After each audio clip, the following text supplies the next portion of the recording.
तो फिर नहीं ठीक है, तुम नहीं देना डिजिटल में।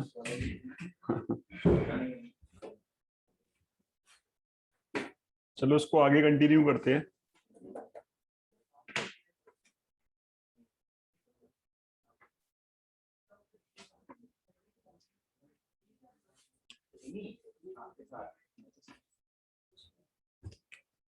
नेक्स्ट वन लिखना प्रायोरिटी ऑफ ऑपरेटर्स।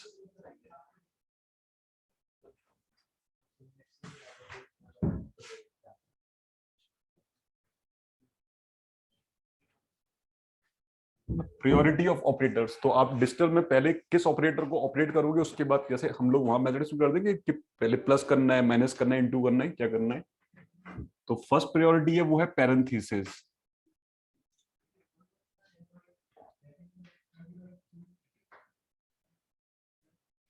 मींस जो ब्रैकेट है ना, पहले हमें वो सॉल्व करना है, उसके बाद नॉट, उसके बाद एंड, और सबसे लास्ट में है और। तो प्रायोरिटी का ऑर्डर ये है, मैक्सिमम मतलब हाईएस्ट टू लीस्ट।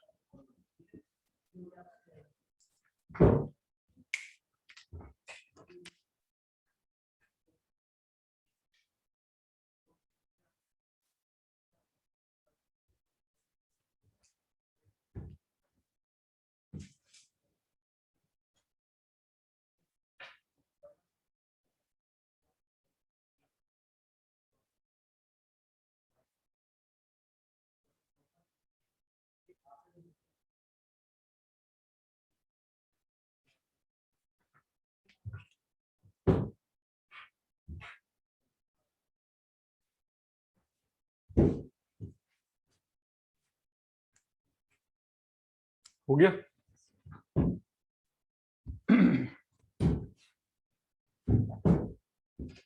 इसके बाद नेक्स्ट वन है वो है लॉजिक गेट्स।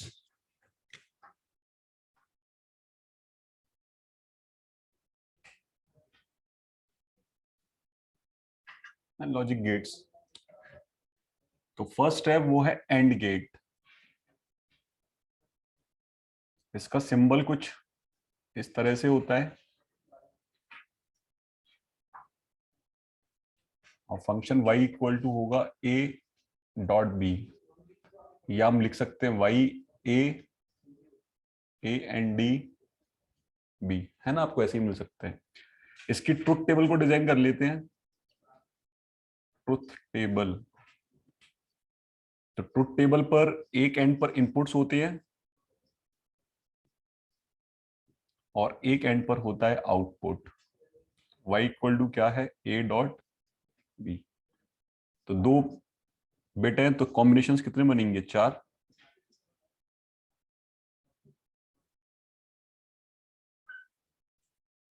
तो 0 0 पर आउटपुट क्या होगा, 0 0 1 पर 0 0 0 पर 0 और ठीक है।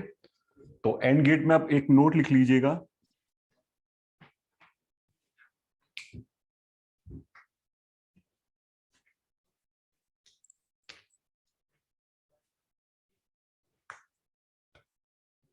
एंड गेट में नोट लिख लीजिएगा, है ना। And gate output will be high, and gate output will be high if and only if and only if and only if all input should be high, if and only if all input should be high, and otherwise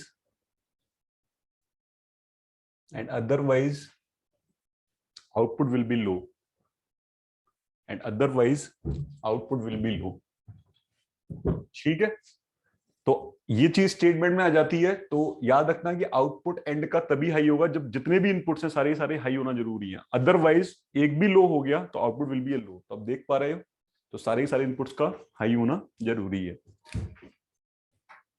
ये चीजें, इस तरह की चीजें ESE exam में बहुत पूछी जाती हैं, जहां पर एसर्शन रीजन होते हैं ना, एसर्शन रीजन सबसे टफ मतलब के क्वेश्चन होते हैं। एसर्शन रीजन, उसमें कभी इंफॉर्मेशन नहीं है तो टच मत करना उनको, गलत होने के चांसेस 100% है। और अब तो नेगेटिव मार्किंग भी आ गई ईएस में, पहले नेगेटिव मार्किंग नहीं थी यूपीएससी में। दूसरी बात क्या है कि गेट में जब उनको क्वेश्चन उस पर ऑब्जेक्टिव फ्रेम करने तो वो इसी तरह से पूछेंगे स्टेटमेंट देके, तो बजाय वो सीधे देने के वो स्टेटमेंट देंगे, क्योंकि स्टेटमेंट में क्या है ना, आपको थोड़ा सा कंफ्यूजन सा रहेगा, अब जब पढ़ते हो सोचते हो थोड़ा सा क्या मिसमैच हो जाती है। और मतलब कि सवाल में क्या है ना, आपने सवाल पढ़ा, कुछ कुछ कुछ कुछ कुछ क्या करना स्टार्ट किया तो सीधे आपके रिजल्ट पे आ जाओगे। तो वो हमेशा तो तुम्हारे क्या जो माइंड के साथ क्या प्ले करेंगे, तो वो क्या स्टेटमेंट दे देंगे, और वो स्टेटमेंट देके तुम्हें थोड़ा सा कंफ्यूज करने की कोशिश करेंगे। नेक्स्ट वन है, वो है और गेट। तो और गेट का सिंबल कुछ इस तरह से होता है,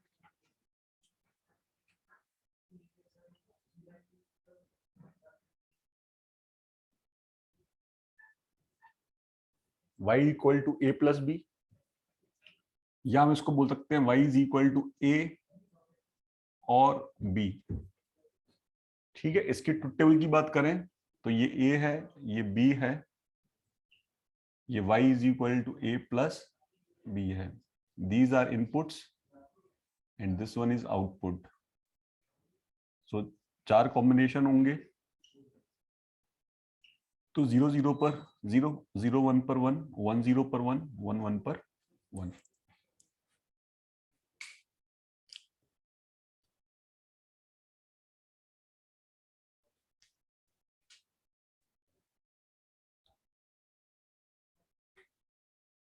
तो यहां आप और गेट में क्या देख पा रहे हो, और गेट में हम ये देख पा रहे हैं कि कहीं से भी एक इनपुट भी हाई हो गया कहीं से भी, तो हमारा आउटपुट हाई नहीं है।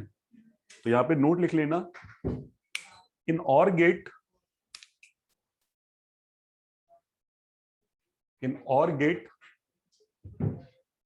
इन OR gate output will be high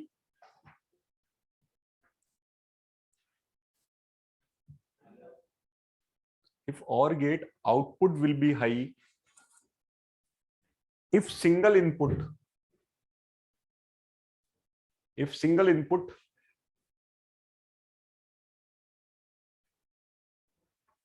if single input will be high, if single input will be high।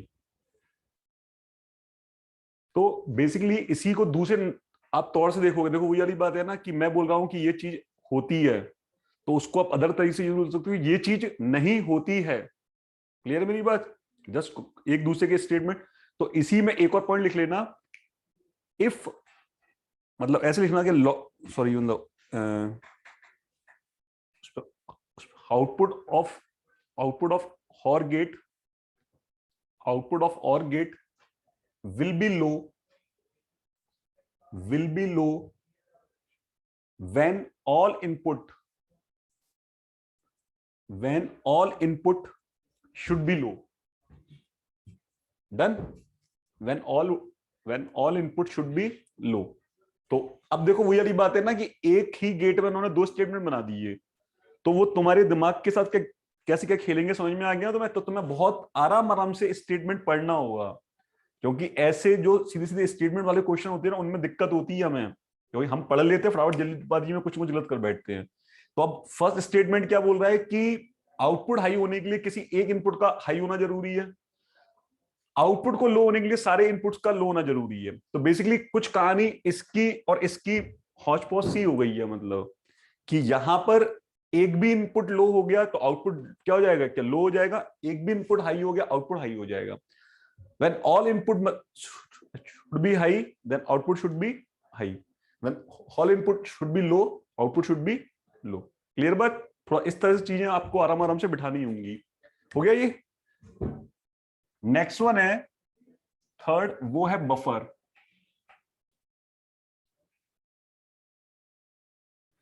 Buffer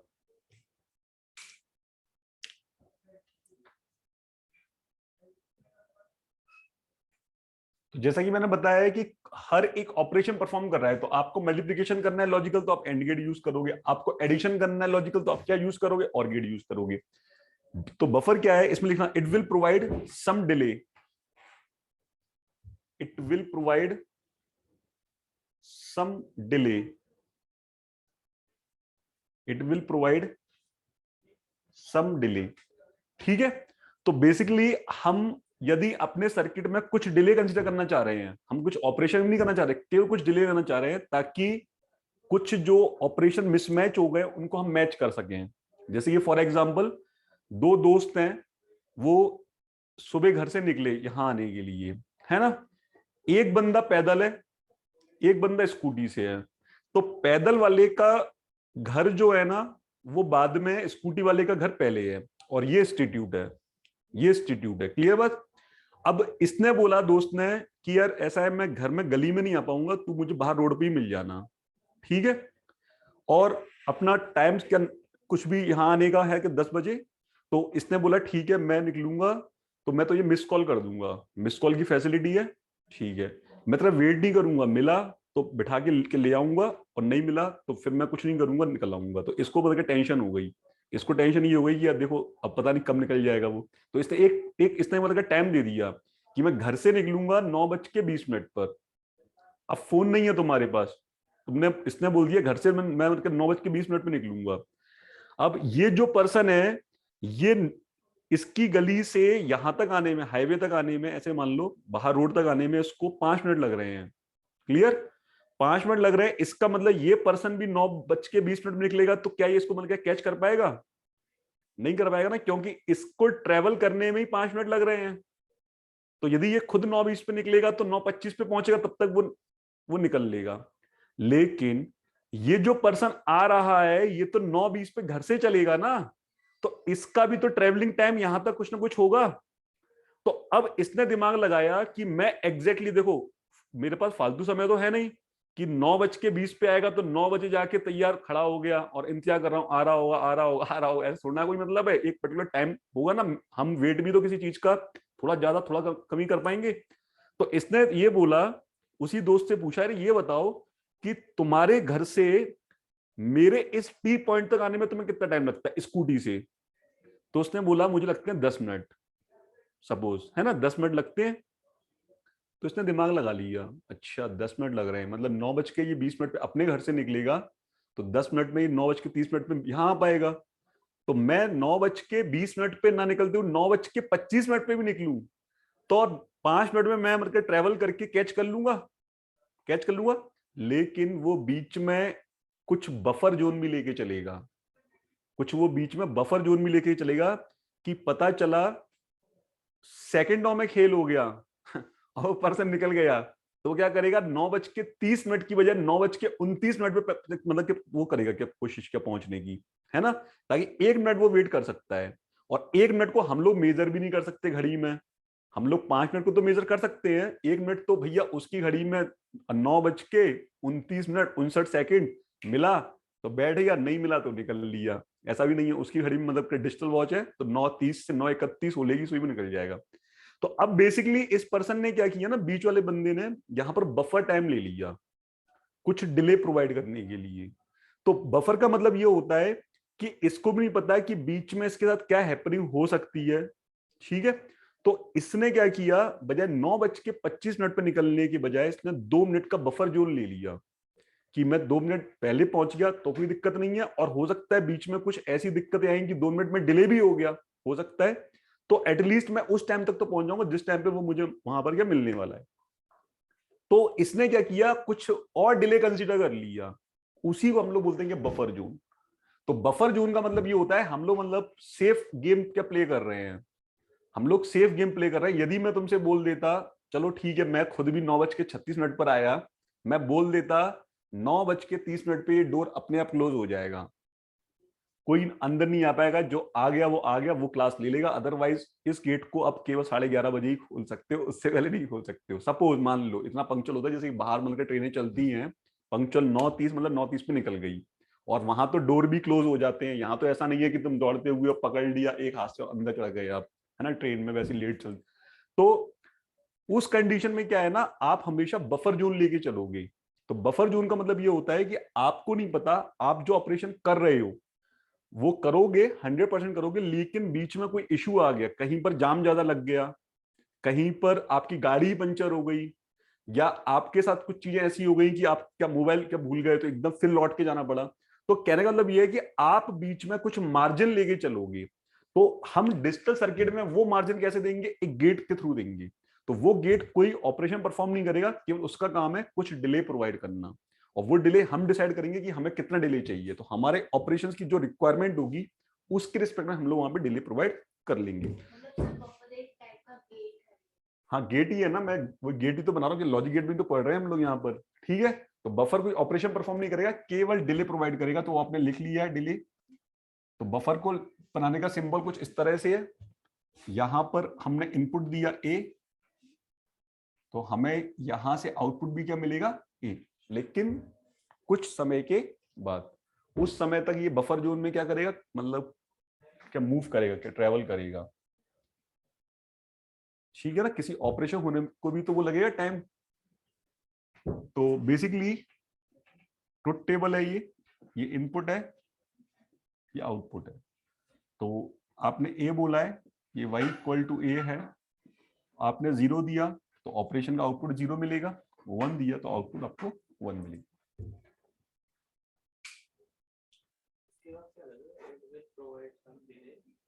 बस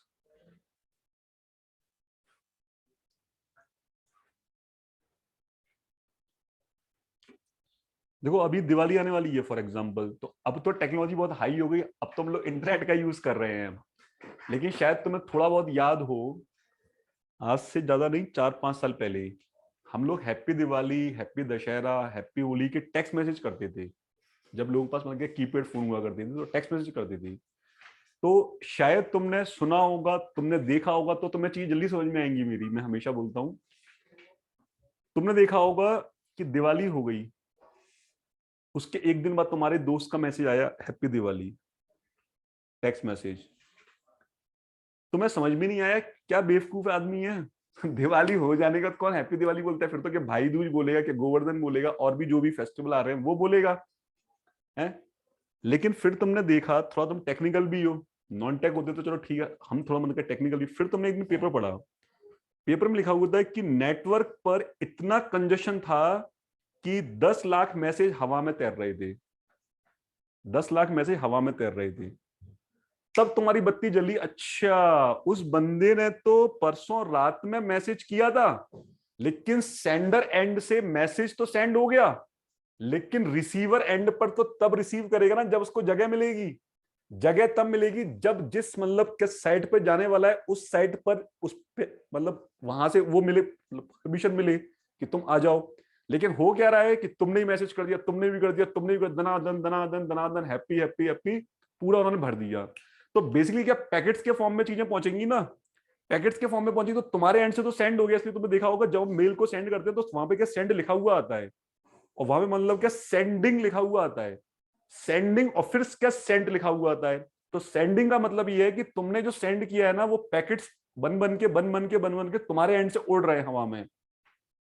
ठीक है, अभी हवा में उड़ रहे हैं, लेकिन यहां पे टेक्नोलॉजी इतनी हाई हो गई कि जब वो रिसीवर एंड पर पहुंच जाएंगे तो कंफर्मली पैकेट्स पहुंच चुके हैं, तो वहां पे तुम्हें क्या सेंट लिखा हुआ आएगा। क्लियर मेरी बात। तो कभी कभार तुमने देखा होगा कि तुमने सेंड कर दिया तो क्या फेलियर हो जाता है, तो तुम्हारे जो पैकेट्स बने थे ना, वो पैकेट्स बन तो गए और हवा में पहुंच गए, लेकिन रिसीवर एंड पर पहुंचे ही नहीं वो। तो तुम्हें कैसे पता चलेगा कि मैंने मैसेज किया था पहुंचा या नहीं पहुंचा, वहां से उस पर एक्नॉलेजमेंट आएगा ही नहीं आएगा।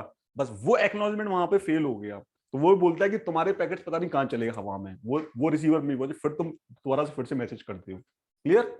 तो कहने का मतलब ये है कि वो बात समझ में आ गई ना। तो भारत संचार निगम के लिमिटेड बीएसएनएल है ना, बिल्कुल के पुरानी कंपनी, एक जमाने की, उसका नेटवर्क बिल्कुल कमजोर, कि तुम बीएसएनएल के टॉवर में बैठ रहे हो, लिटरली बीएसएनएल के हेडक्वार्टर टॉवर में, जो भी यहाँ पर हुआ के देहरादून, उसी के नीचे तुम्हारा नहीं आ रहा नेटवर्क, कर रहा है बंदा, उसी के नीचे नहीं आ रहा। उन्होंने अपनी मट्टी खुद कुटाई। तो बेसिकली वो मैसेज कहाँ थे, बफर जोन में थे। अब बफर जोन में क्या हुआ कि तुमने तुमने तुमने तुमने सभी ने दनादन दनादन, इधर से मैसेज उधर से मैसेज। तो हो क्या रहा है कि चैनल तो है ना, पूरा चैनल, तो पूरे के पूरे मैसेज चैनल पे आ गए। अब चैनल पर आ गए तो तुमने पैकेट्स को बना के सेंड तो कर दिया, लेकिन पैकेट को रिसीव करने के लिए रिसीवर भी तो होना जरूरी है ना। अब रिसीवर पे ऑलरेडी इतना लोड है कि वो पैकेट पे पैकेट, पैकेट पे पैकेट, पैकेट पे पैकेट, पैकेट पैकेट लिए जा रहा है। तो पता चला कि तुमने आज जो दिया था वो तुम्हारा सेंड तो हो गया, लेकिन उसके पास इसलिए नहीं पहुंचा क्योंकि तुमसे पहले 2 दिन से जो लगे हुए हैं लोग, उनके पैकेट्स क्यू में वो डले हुए हैं। क्लियर मेरी बात? तो इसलिए वो 2 दिन बाद पहुंचा। अब टेक्नोलॉजी हाई होने से क्या हुआ कि कम्युनिकेशन, हमने पढ़ा था कि बैंडविड्थ हमने बहुत ज्यादा हाई कर दी। बैंडविड्थ हाई करने से क्या हुआ कि पहले जो पैकेट एक रास्ते से पहुंच रहा था, वो रास्ते ही आपने बहुत चौड़ा कर दिया। तो अब तुरंत रिसीवर एंड पे ना रिसीव करते चले गए, तो तुरंत व्हाट्सएप आपने किया। इसलिए अभी 3-4 दिन पहले जो व्हाट्सएप हो गया था, स्टक हो गया था ना, इंस्टाग्राम स्टक हो गया। उसका क्या रीजन? यही तो था कि जब कंजेशन बहुत ज्यादा बढ़ेगा तो कुछ नहीं होगा, क्या सब कुछ जाम हो जाएगा। जैसे यहाँ पर होता है, यहाँ फ्राइडे सैटरडे संडे देहरादून जो मसूरी जाते हैं लोग, तो दिल्ली वाले आते हैं। अब यहाँ की जो कैपेसिटी सपोज 10 लाख 20 लाख जो भी है, और उसी दिन 25 लाख लोग बाहर से आ गए, तो कैपेसिटी तो वो 20 लाख के हिसाब से भी कम है। जो क्या रोडे हैं वो तो 20 लाख के हिसाब से भी कम है। वही मान के चल रहे हैं कि ऑफिस एक घर में एक बंदा जाएगा। लेकिन पता चला उस दिन 2-3 दिन जो होता है वीकेंड, उस दिन बाहर से सब छुट्टी मनाने आ गए 20-25 लाख लोग। तो पूरी बैंडविड्थ तो उतनी है ना, डेटा बहुत ज्यादा आ गया। तो डेटा ज्यादा आ गया तो भैया जो मसूरी की कैपेसिटी तो उतनी है ना, गाड़ियां वहां पहुंचेंगी, फिर वहां से जब आएंगी, जब जगह खाली होगी तब दूसरी गाड़ी जाएंगी ना।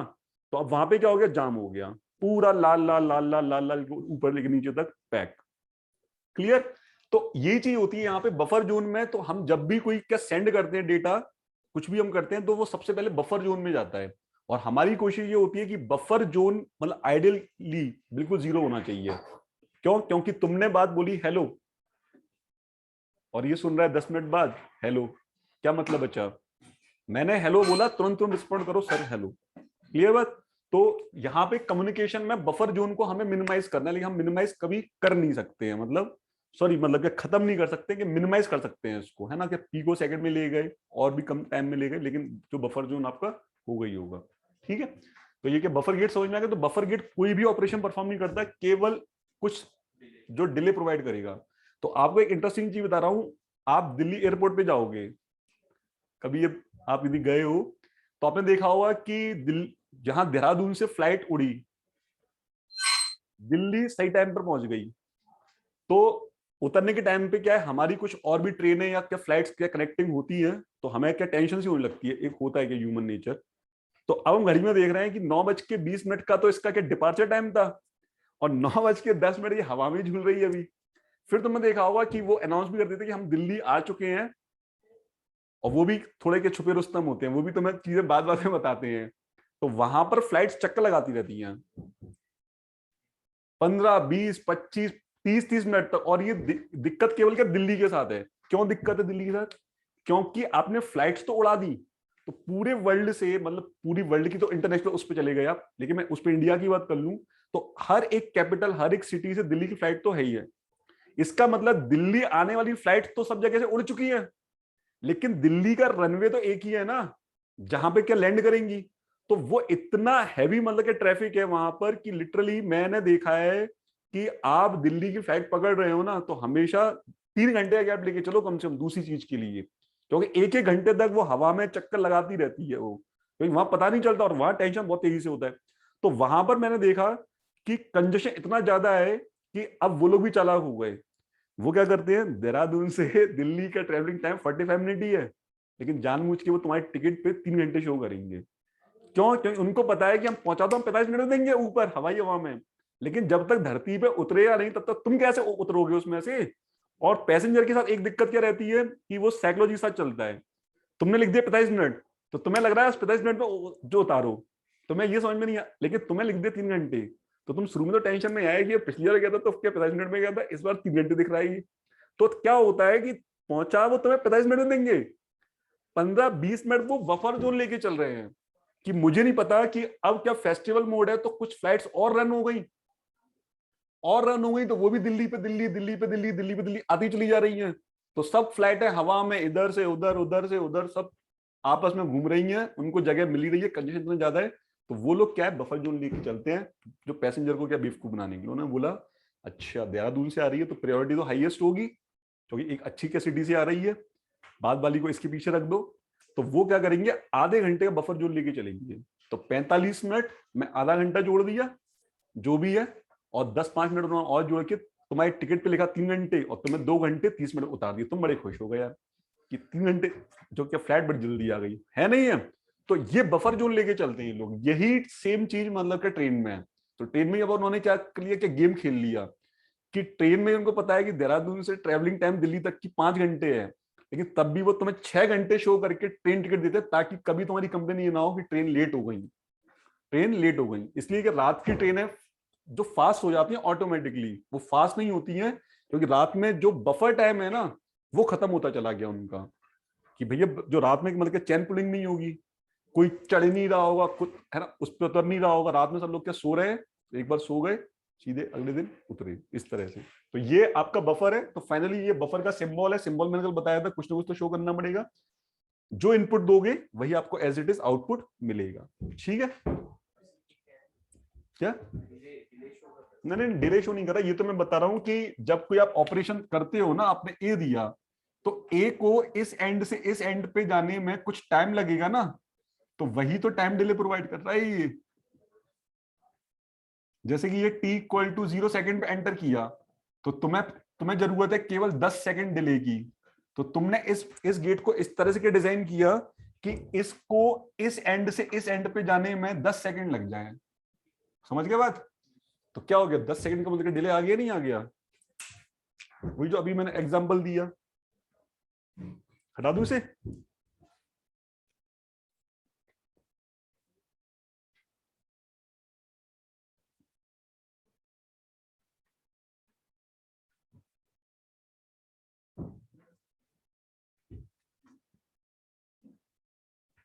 बफर के बाद फोर्थ वन है, वो है नॉट गेट। इसी को हम लोग इन्वर्टर बोलते हैं और इसी को हम लोग कॉम्प्लीमेंट लॉजिक गेट बोलते हैं।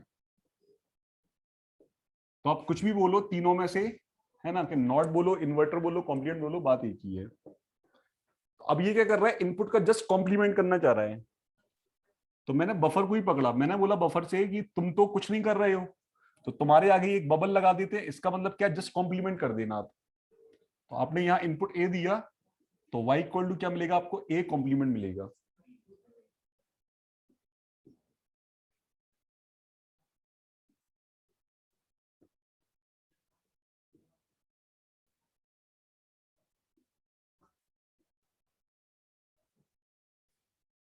ठीक है,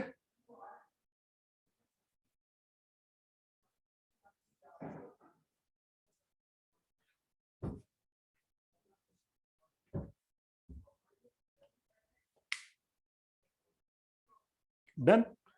अब ये हमारे 4 बेसिक लॉजिक गेट हैं, एंड और, है ना, बफर और नॉट।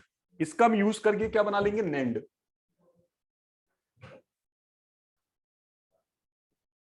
तो नेंड में मुझे दिख रहा है एंड प्लस नॉट, तो मैंने एंड बनाया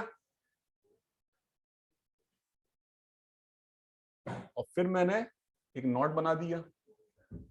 तो मैं इसको कंबाइन करके कुछ ऐसे ही बना सकता हूं।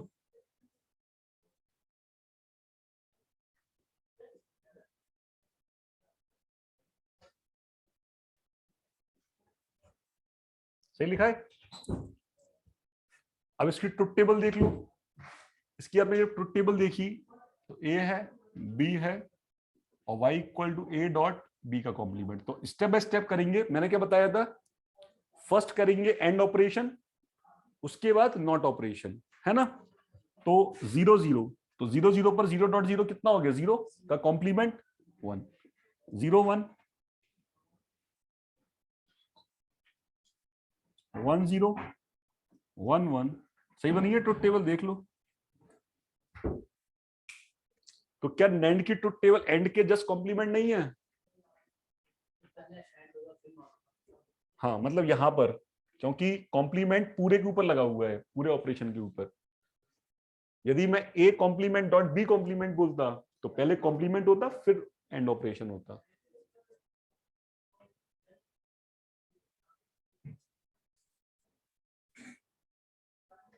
ठीक है, इसके बाद नेक्स्ट वन है नॉर गेट। तो नॉर है और प्लस नॉट,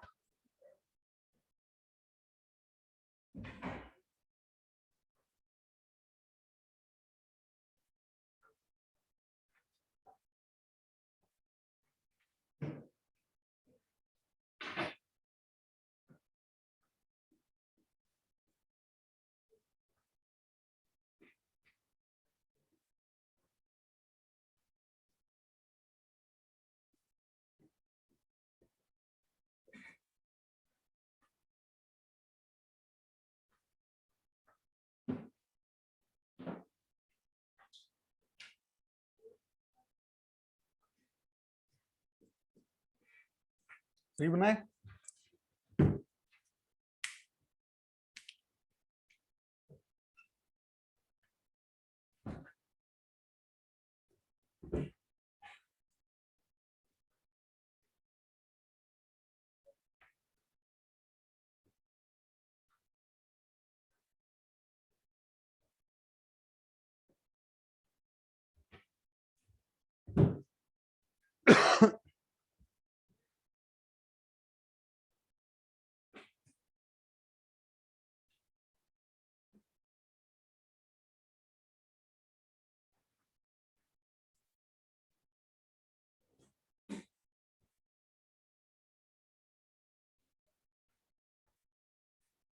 दादू से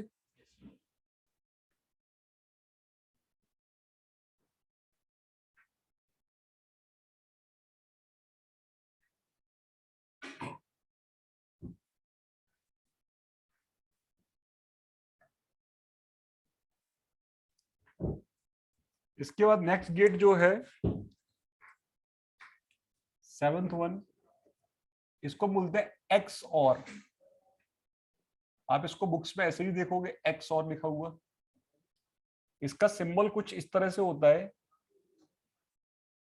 और बनाओगे और उसको फिर इस तरह से कट कर दोगे, इसको एक्स और। इसका सिंबल कुछ इस तरह से होता है कि प्लस के बाद सर्कल लगा दें, प्लस के बाद सर्कल लगा लें, इसको एक्सॉर। लेकिन एक्सॉर जो गेट है वो किसी ना किसी बेसिक लॉजिक गेट से बन के बना हुआ है। बेसिक लॉजिक गेट मैंने आपको बता दिए। तो बेसिकली ये फंक्शन होता है A complement dot B plus A dot B complement XOR. तो यदि मैं यहां पे इसकी ट्रुथ टेबल बनाऊं,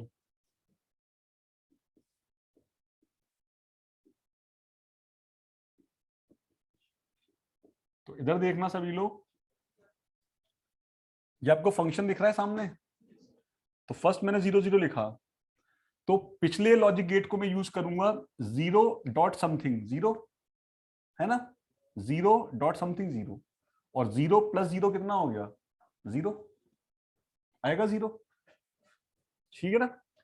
अब मैंने लिखा 0 1, 0 1 लिखा, तो आपने ए को बोल दिया 1, बी भी 1 हो गया प्लस। अब यदि मैं इसको ना भी करूं, मतलब कर लो चलो तुम तो, 0 डॉट से लिखा है मैंने, तो मैं ये बोलता हूं हमेशा कि मैंने वो स्टेटमेंट क्यों लिखाया था कि यदि मैं इसको ना भी करता फॉर एग्जांपल, तो मुझे पता है कि और लॉजिक का आउटपुट हाई होगा इफ सिंगल इनपुट हाई हो जाए। तो सिंगल इनपुट हाई हो गया नहीं हो गया, अरे ये देखो ना 1.1 हो गया नहीं हो गया। तो मैं ये समझाने की कोशिश कर रहा था कि हम इन चीजों को यूज करेंगे ना चीजों को फास्ट करने में। तो अब यदि मैं इस कैलकुलेशन को नहीं भी करता, तो अभी मुझे पता है कि यदि ये वैल्यू 0 आ रही है तो अभी आउटपुट 1 होगा, और यदि ये वैल्यू 1 आ गई तो अभी आउटपुट क्या होगा, 1 होगा। तो फिर मुझे टाइम को बचाना है ना अपने।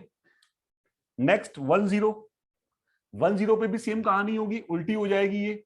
उल्टी कैसे हो जाएगी कि ये तो हो गया 0.0 + 1.1, और लास्ट में 1 1। तो 1 1 पे मैं देख रहा हूं कि ये कितना हो गया 0। तो आगे की कहानी तो खत्म करो बाबा। क्यों, क्योंकि मुझे पता है 0 डॉट समथिंग क्या होता है, 0 होता है। तो इसको 0 ही लिखो ना, ठीक है। फिर मैं आगे बढ़ा, तो मुझे नहीं पता ए को लिखना ही लिखना, लेकिन बी तो क्या हो गया, 0 हो गया। तो 0 डॉट के समथिंग फिर 0 हो गया। और यदि सारे 0 हो तो दुनिया की कोई भी ताकत लॉजिकल आउटपुट क्या देगी, 0 ही देगी। क्लियर मेरी बात। तो अब तुम्हें ये चीजें समझ में आ रही हैं। तो मुझे ये बताओ कि जब एक्सॉर के इनपुट सेम हैं तो आउटपुट क्या लोड ही मिल रहा, और जब इनपुट डिफरेंट है मतलब 1 0 1 1 1 1 1 0, तो आउटपुट क्या मिल रहा है मुझे, मिल रहा है। ठीक है। तो ये चीज अब नोट पे आ जाएगी, तो पहले इसको बना लो फिर नोट लिखा दो।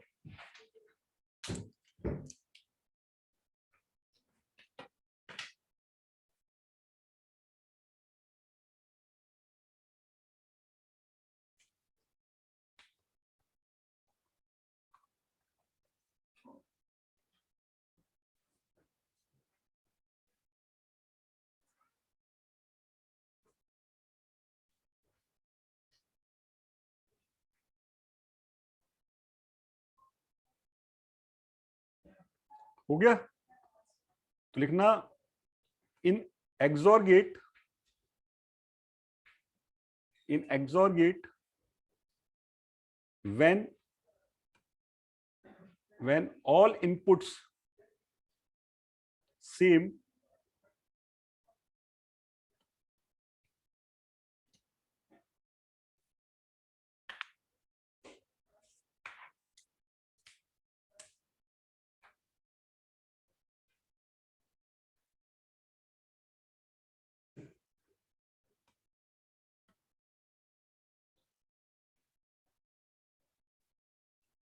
क्या बोला? when all inputs are same then output will become low, output will become low.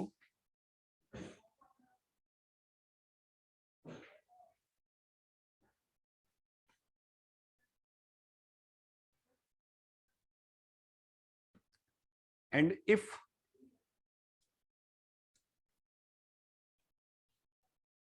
if inputs are different,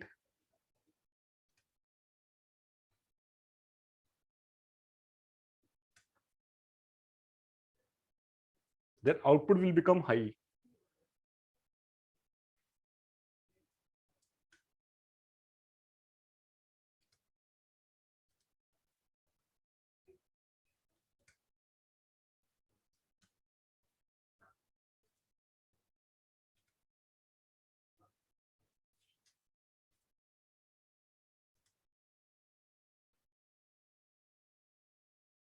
ठीक है, ये हो गया आपका, क्या हो गया फाइनली? XOR गेट, है ना? इसको याद रखिए। नेक्स्ट वन है XNOR।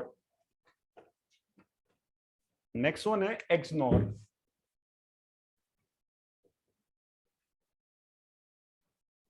ठीक है, इसको हम बोलते हैं इस तरह से XNOR। तो मैं चाहता हूं कि इसको तुम बताओ इसकी ट्रुथ टेबल।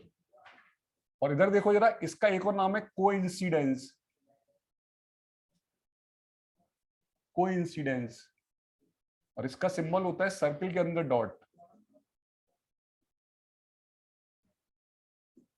इसकी ट्रुथ टेबल डिजाइन करो।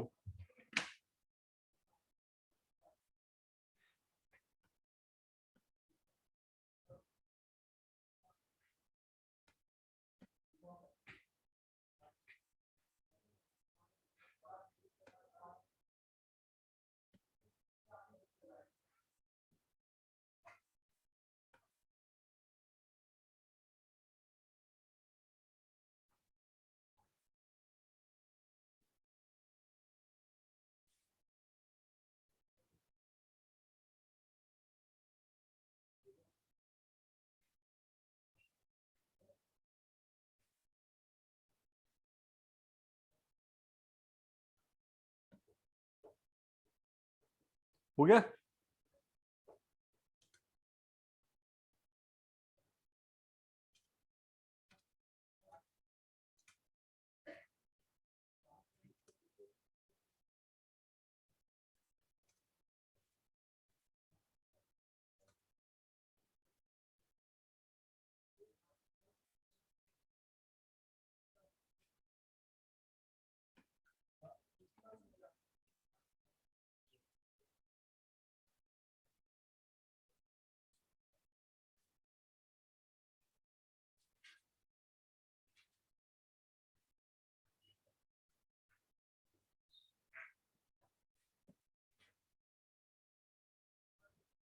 ये बना ली ट्रुथ टेबल? ठीक है, तो ट्रुथ टेबल आपने बनाई होगी, तो वहां पर आपको क्या फील हो रहा है? यहां पर आपने ट्रुथ टेबल बनाई होगी तो ए बी और y equal to A XNOR b, correct? 0 0 0 1 1 0 1 1, है ना? तो सेम पर कितना आ रहा है? हाई आ रहा है। और क्या डिफरेंट पर कितना आ रहा है? लो आ रहा है। तो बेसिकली इसका कोइंसिडेंस नाम इसलिए पड़ा कि जब ये दोनों कोइंसाइड करेंगी तब जाके आउटपुट क्या होगा? हाई होगा। तो इसमें नोट लिख लेना, इसमें नोट लिख लेना,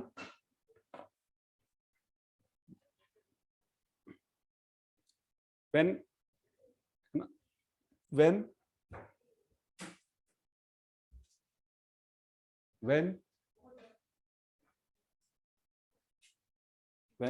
all input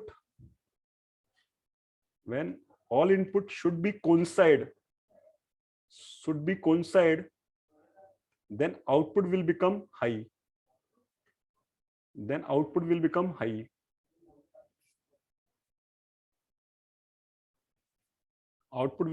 high and otherwise low.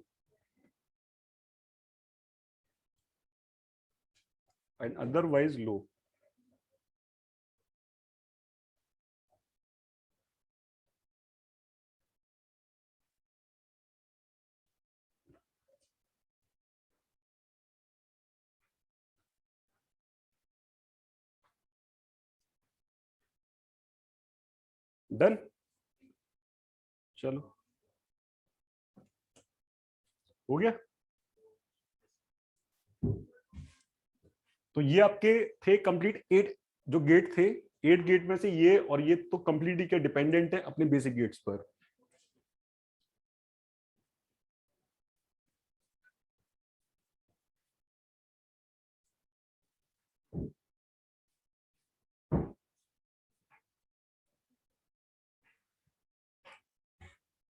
इसके बाद ये लिख लीजिए, इफ n वेरिएबल्स, नोट में लिख लीजिएगा, if n variables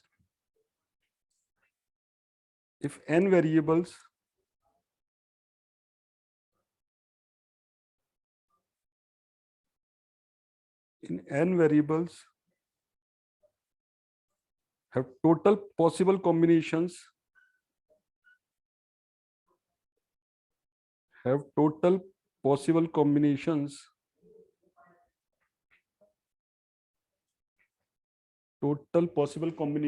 2 to the power n, 2 to the power n, and total possible Boolean function total possible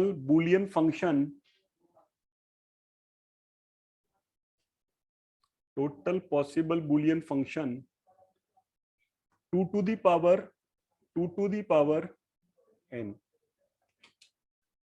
2 to the power n। ठीक है, तो टोटल पॉसिबल यदि आपके पास n बिट है तो टोटल पॉसिबल कॉम्बिनेशंस कितने होंगे 2 टू द पावर n। लेकिन ये बोल रहा है टोटल बुलियन फंक्शन, तो ये बहुत इंपॉर्टेंट पॉइंट है, इस पे स्टार लगा दीजिएगा, क्योंकि पता नहीं ये कितनी 10-12 बार क्वेश्चन आ चुका है। कभी वो आपको नंबर ऑफ n दे करके पूछ लेगा, कभी वो आपसे फॉर्मूला पूछ लेगा, तो स्टूडेंट्स को लगता है टोटल बुलियन फंक्शन का मतलब टोटल पॉसिबल कॉम्बिनेशन, जबकि ऐसा नहीं है। टोटल बुलियन फंक्शन अलग है, टोटल है ना कॉम्बिनेशंस अलग हैं।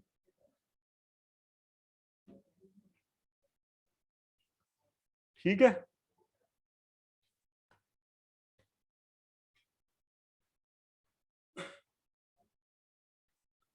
तो यहां पे ले लो लेट n इक्वल टू 2,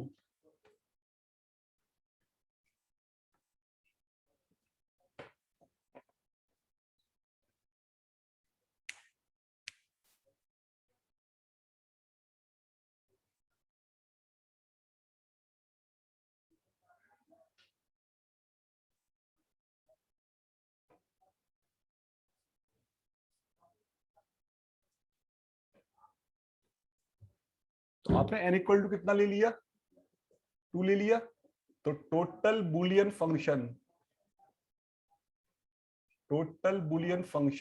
कितना हो जाएगा 2 टू दी पावर 2 नहीं हो जाएगा, तो क्या ये 16 नहीं आ गया, क्या 16 नहीं आ गया। तो इस तरह से ये आपको बिट दे करके बोल सकता है। ठीक है, तो आपने 2 लिए हैं, तो वेरिएबल क्या क्या मान लिए x और y, आपने क्या क्या मान लिए x और y।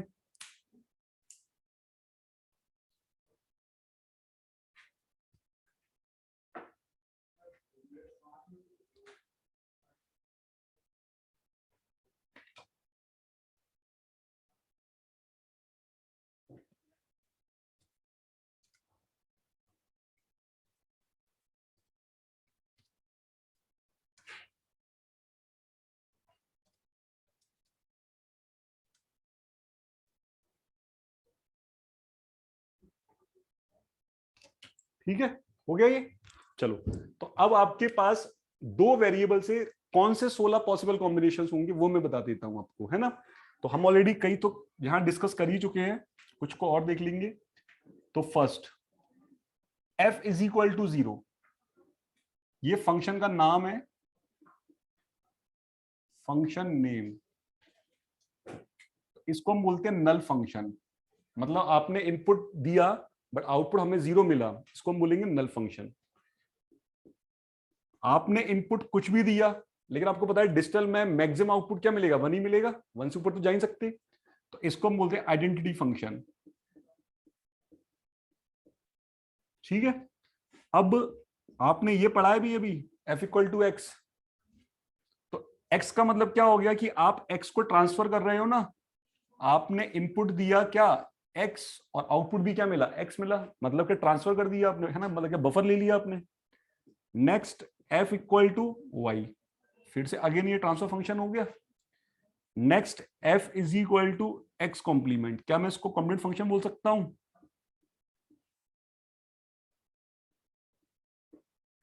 नेक्स्ट मैंने बोल दिया f is equal to Y complement, complement function हो गया। इतना नोट करो जरा।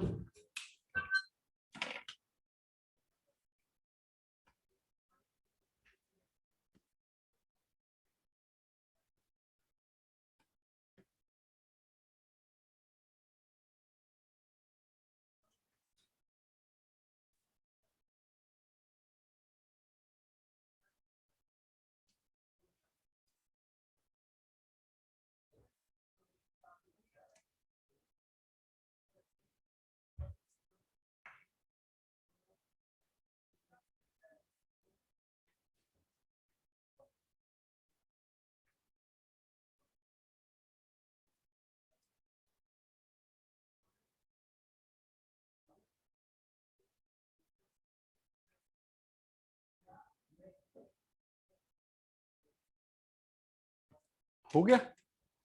इसके बाद सिक्स के बाद सेवंथ वन, क्या अभी भी आपने एक्स डॉट वाई नहीं पढ़ा, इसको क्या बोलते हैं, एंड फंक्शन। आपने अभी अभी F equal to X plus Y नहीं पढ़ा, इसको क्या बोलते हैं, OR function. Next, F is equal to X dot Y का कॉम्प्लीमेंट नहीं पढ़ा, इसको क्या बोलते हैं, NAND function. F is equal to X plus Y का कॉम्प्लीमेंट नहीं पढ़ा, इसको क्या बोलते हैं, नॉर फंक्शन। इतना बना लो।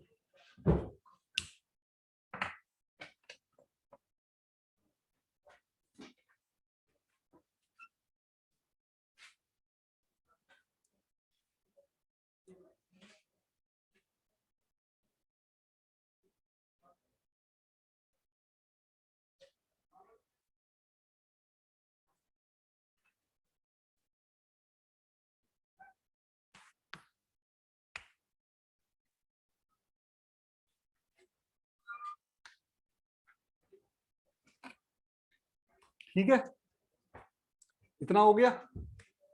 इतने के बाद मैं फिर यहां से लिख रहा हूं 11th वन। क्या फंक्शन एक्स एक्सॉर वाई नहीं पढ़ा आपने, इसको क्या नाम दिया आपने, एक्सॉर फंक्शन नाम नहीं दिया। क्या function F is equal to X coincident Y नहीं पढ़ा आपने।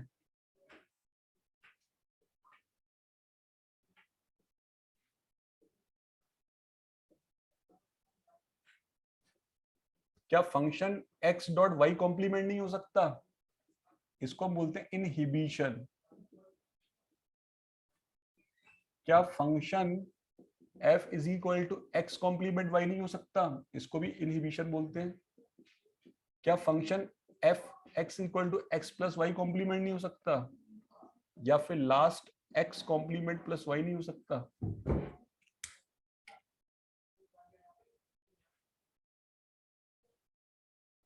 इनहिबिशन और इम्प्लीकेशन। अब तुम सोच लो, क्या इसके अलावा भी कोई और पॉसिबिलिटीज बच रही है, दो वेरिएबल से इसके अलावा और कोई पॉसिबिलिटीज बच रही है।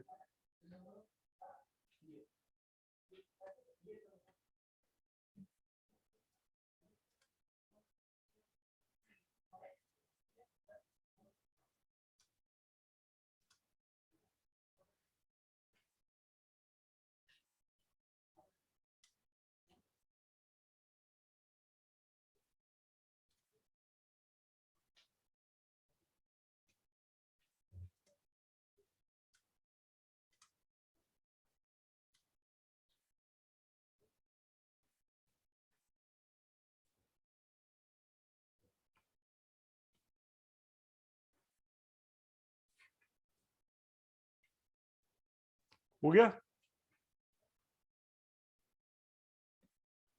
और कोई पॉसिबल कंडीशन बच रही है? वही तो लग नहीं रहा, तो क्या सारी की सारी हमने कंसिडर ही कर ली है?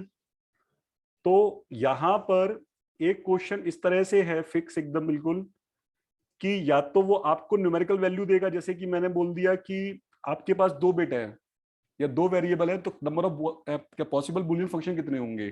2 जो भी है। मैंने बोल दिया 4 क्या वेरिएबल्स है, तो कितने होंगे? 4। तो कैलकुलेशन जो आएगी वो 65,000 ऐसे कुछ, मतलब बड़ी सी कैलकुलेशन आएगी मतलब। या फिर उन्होंने बोल दिया कि यदि आपके पास n वेरिएबल्स हैं तो टोटल पॉसिबल बूलियन फंक्शंस कितने होंगे? 2 n। क्लियर? तो वहां पे वो कंफ्यूजन खत्म हो गया कि 2 n क्या पॉसिबल कॉम्बिनेशंस हैं। बात सही है, लेकिन हम तो बूलियन फंक्शंस की बात कर रहे हैं, कितने फंक्शंस बन सकते हैं। ठीक है, नेक्स्ट वन है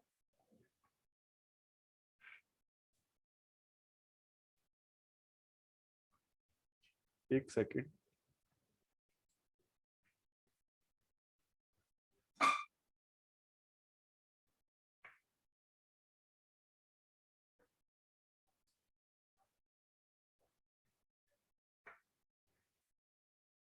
इसके नेक्स्ट वन है बूलियन अलजेब्रा। हटा दूं इसे?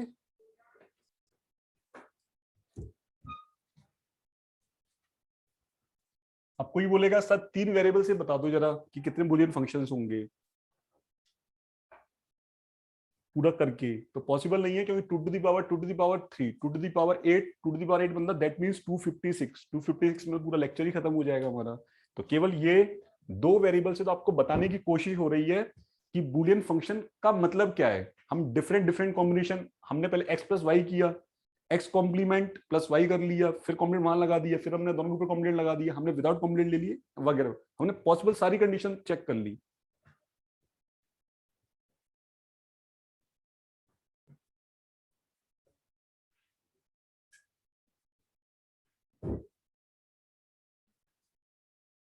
इसके बाद नेक्स्ट वन है बूलियन अलजेब्रा।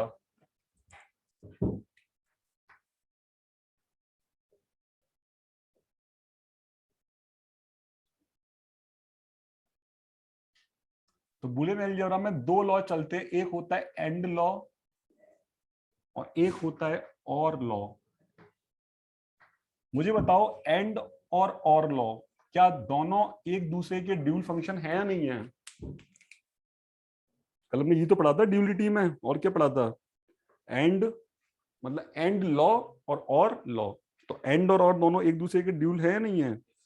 तो बना लेना एरो बना के ड्यूल।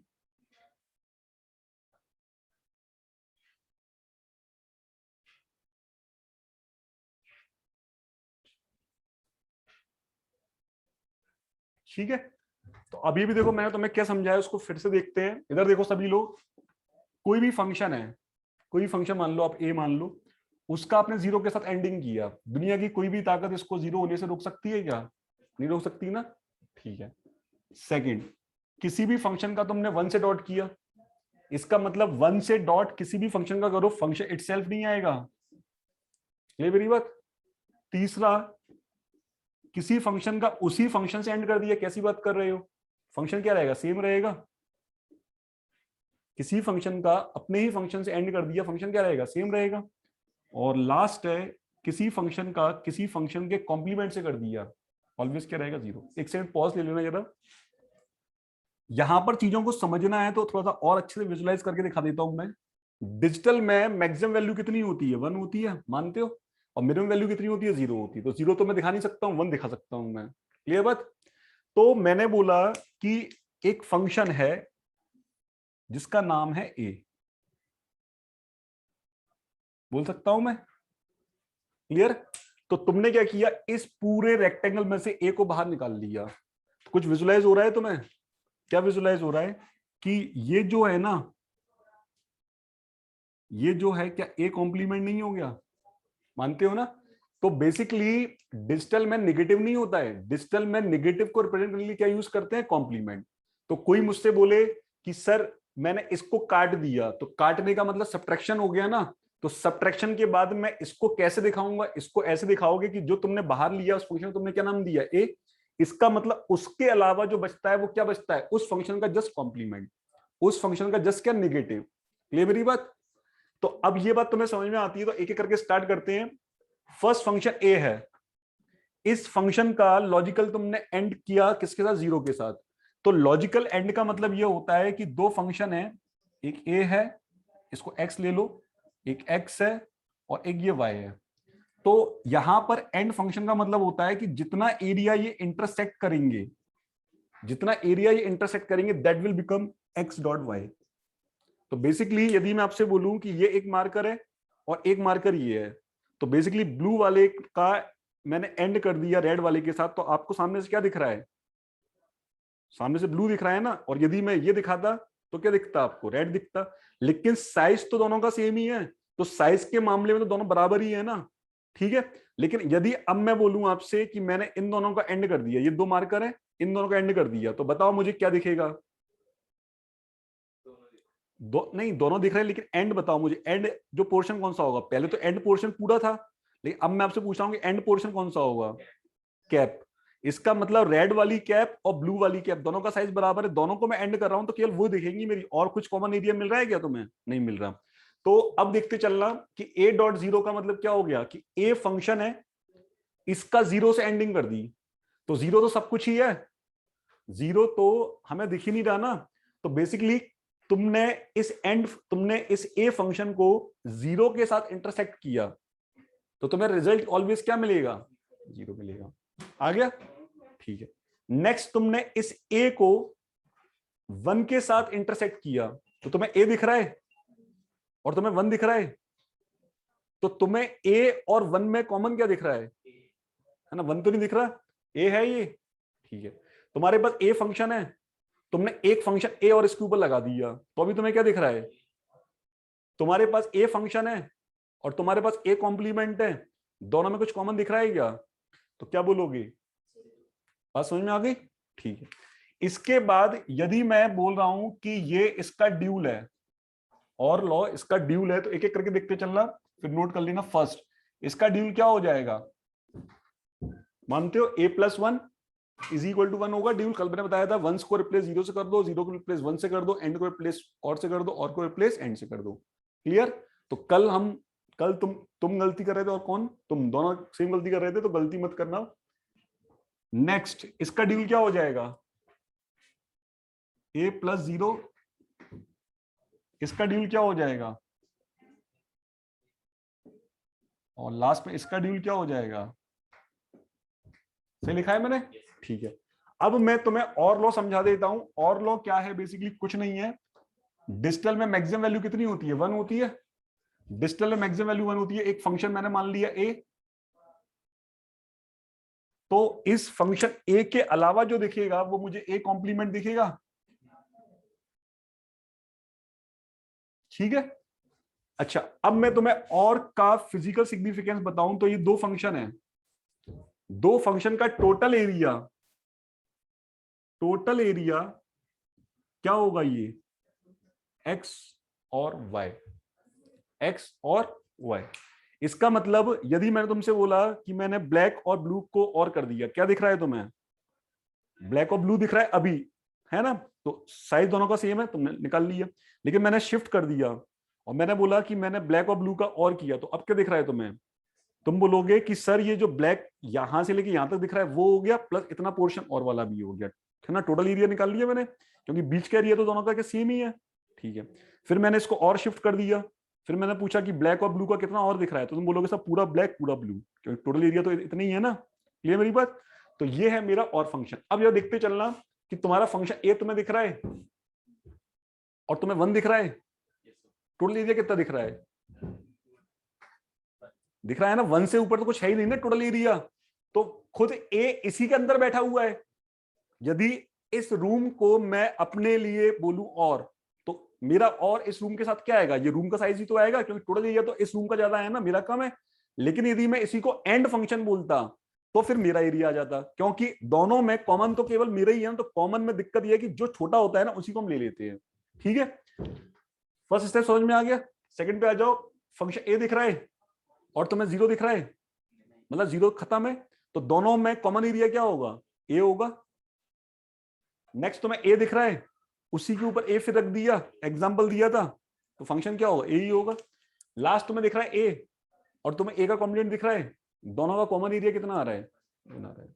क्लियर है, बना लो इसे।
डन।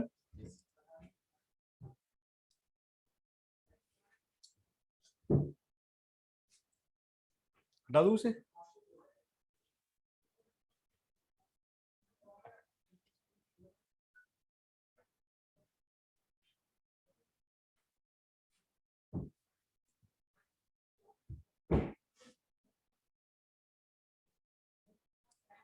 इसके बाद नेक्स्ट वन कुछ कुछ लॉ है, कुछ लॉ में फर्स्ट है कम्यूटेटिव लॉ।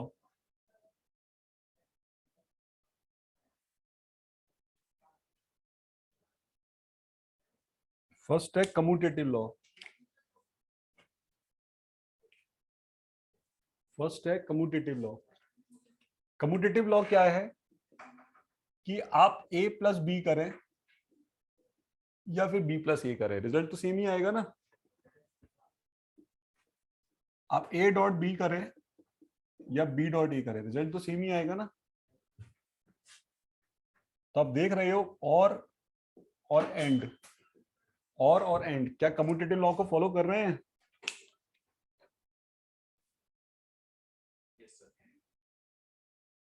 ठीक है,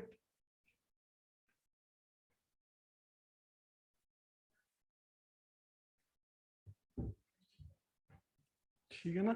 कम्यूटेटिव मतलब आगे पीछे कर दिया बस। दूसरा है associative law.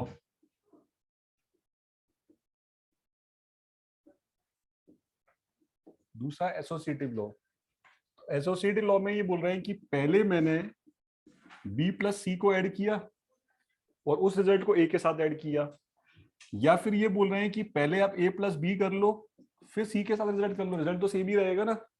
It's called associative, मतलब किसी को किसी साथ भी एसोसिएट कर सकते हो आप, है ना। Similarly a dot b dot C किया या फिर a dot b dot C कर लो।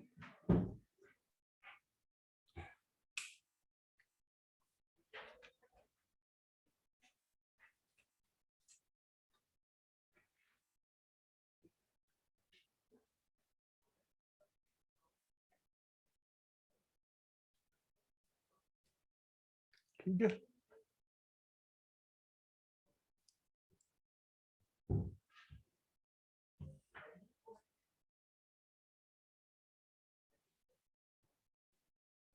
हटा दूं इसे।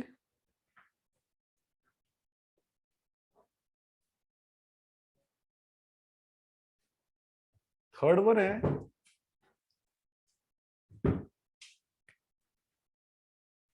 वो है डिस्ट्रीब्यूशन लॉ।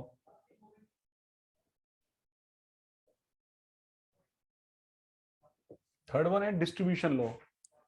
ये लॉ क्या बोलता है आपसे कि A dot B plus C लिखा, तो क्या मैं इसको A dot B plus A dot C कर सकता हूं, मैं डिस्ट्रीब्यूट कर सकता हूं?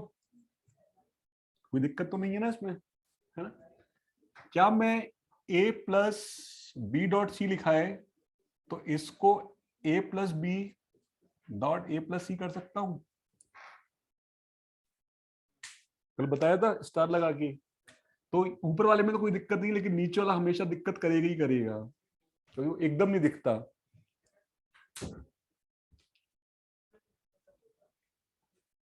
सही है ना बात? तो सपोज क्या कुछ पूछ रहे हो? एग्जाम्पल मैं लिख दिया y equal to A plus A bar dot B is equivalent to y is equal to a plus a bar dot b is equivalent to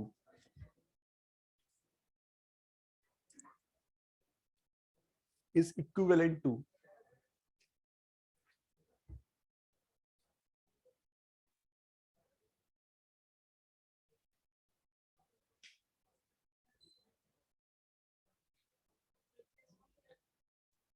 plus B आ गया। तो यहां पर ये आप इसको सॉल्व करोगे तो ये डिस्ट्रीब्यूशन लॉ से सॉल्व हो रहा है।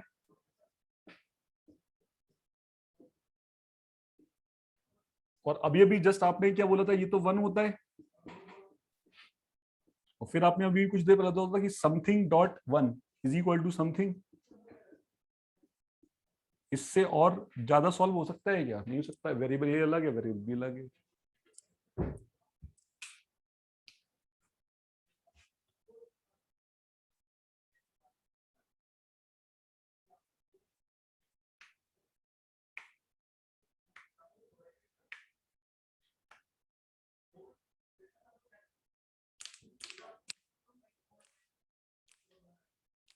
क्या दिवाली पे अभी भी तुम लोग फटाके चलाते हो क्या?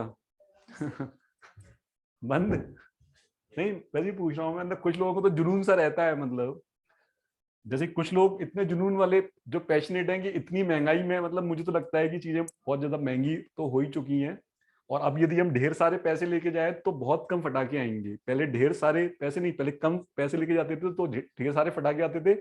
अब ढेर सारे पैसे लेके कम फटाके। तो जैसे कि मैं अपनी बताऊं, मैं तो ज्यादा बिल्कुल शौकीन नहीं हूँ। बचपन में था, मतलब जब चीजें मैं अर्न नहीं करता था, दूसरों से मांगता था, तब चीजें अलग थी, मतलब लेकिन जब तो मैं गया, तो मुझे तो वैसे शौक ही नहीं है मतलब, लेकिन बच्ची के साथ में गया तो मैंने कहा चलो ठीक है कुछ ले लेते हैं लाइटिंग वगैरह का। तो मुझे लगा चीजें हो जाएंगी सस्ते में।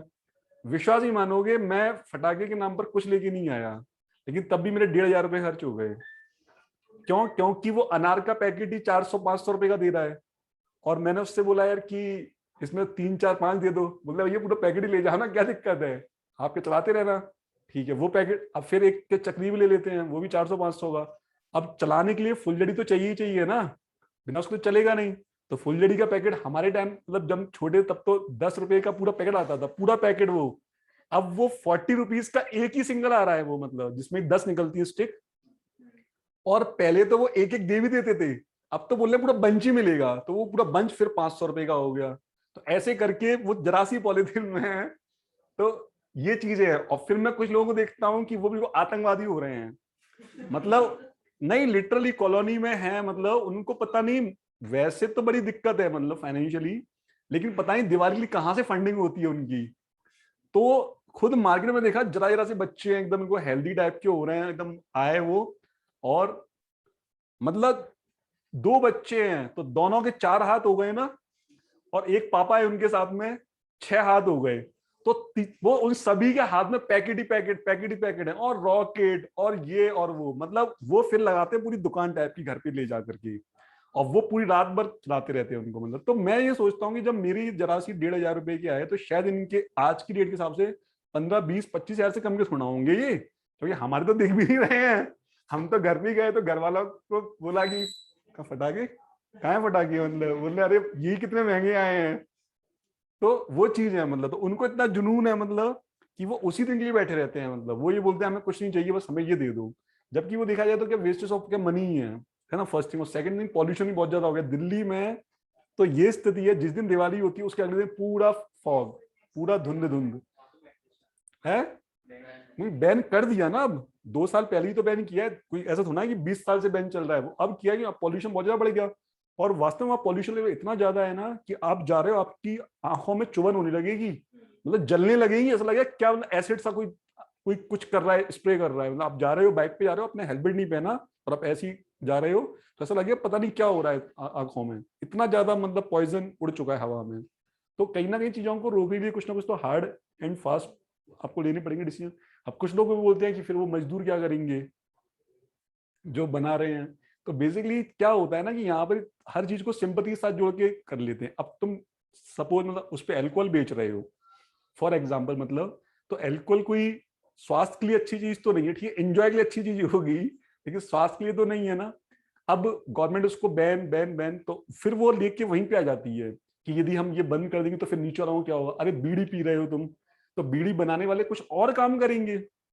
मतलब देखो सीधी सी बात है कि कोई भी बंदा कुछ काम कर रहा है और यदि वो किसी गलत चीज से जुड़ा हुआ है, तो अब हम उस गलत चीज को बंद ना करें क्योंकि उनको दिक्कत होगी, तो वो काम कर रहे हैं बेसिकली, यदि ये काम आप बंद कर दोगे तो वो कुछ और काम करेंगे, मतलब तो ये चीजें हैं, मतलब बहुत ज्यादा पॉल्यूशन होता है मतलब। इसके बाद नेक्स्ट वन है कि कंसेंस लॉ। ये थोड़ा सा समझ में नहीं आएगा।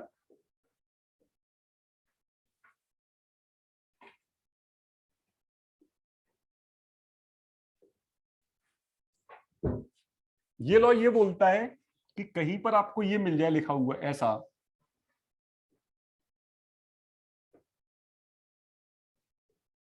है ना, तो आप उसको ये लिख देना, बस ये बोलता है ये।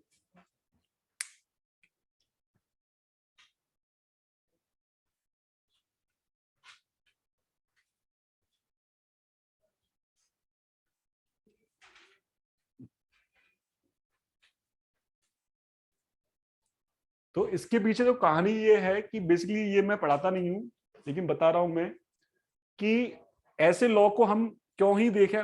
कभी कभार कोई आपसे पूछ ले कि सुना है क्या, इसलिए बस मैंने बता दिया। लेकिन तो चीजें जब हमें समझ में आती है तो समझना बहुत जरूरी है, बजाय मतलब कि याद करने की। यहाँ पे आप देख रहे हो कि ये टर्म क्या रिमूव हो रहा है ना, तो बेसिकली नंबर ऑफ जितने टर्म्स रिमूव हो जाएंगे उतनी आपकी कॉम्प्लेक्सिटी कम हो जाएगी।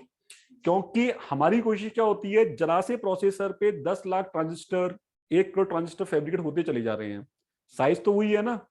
तो आपको उसी साइज में कई सारे लॉजिक गेट्स को फैब्रिकेट करना है।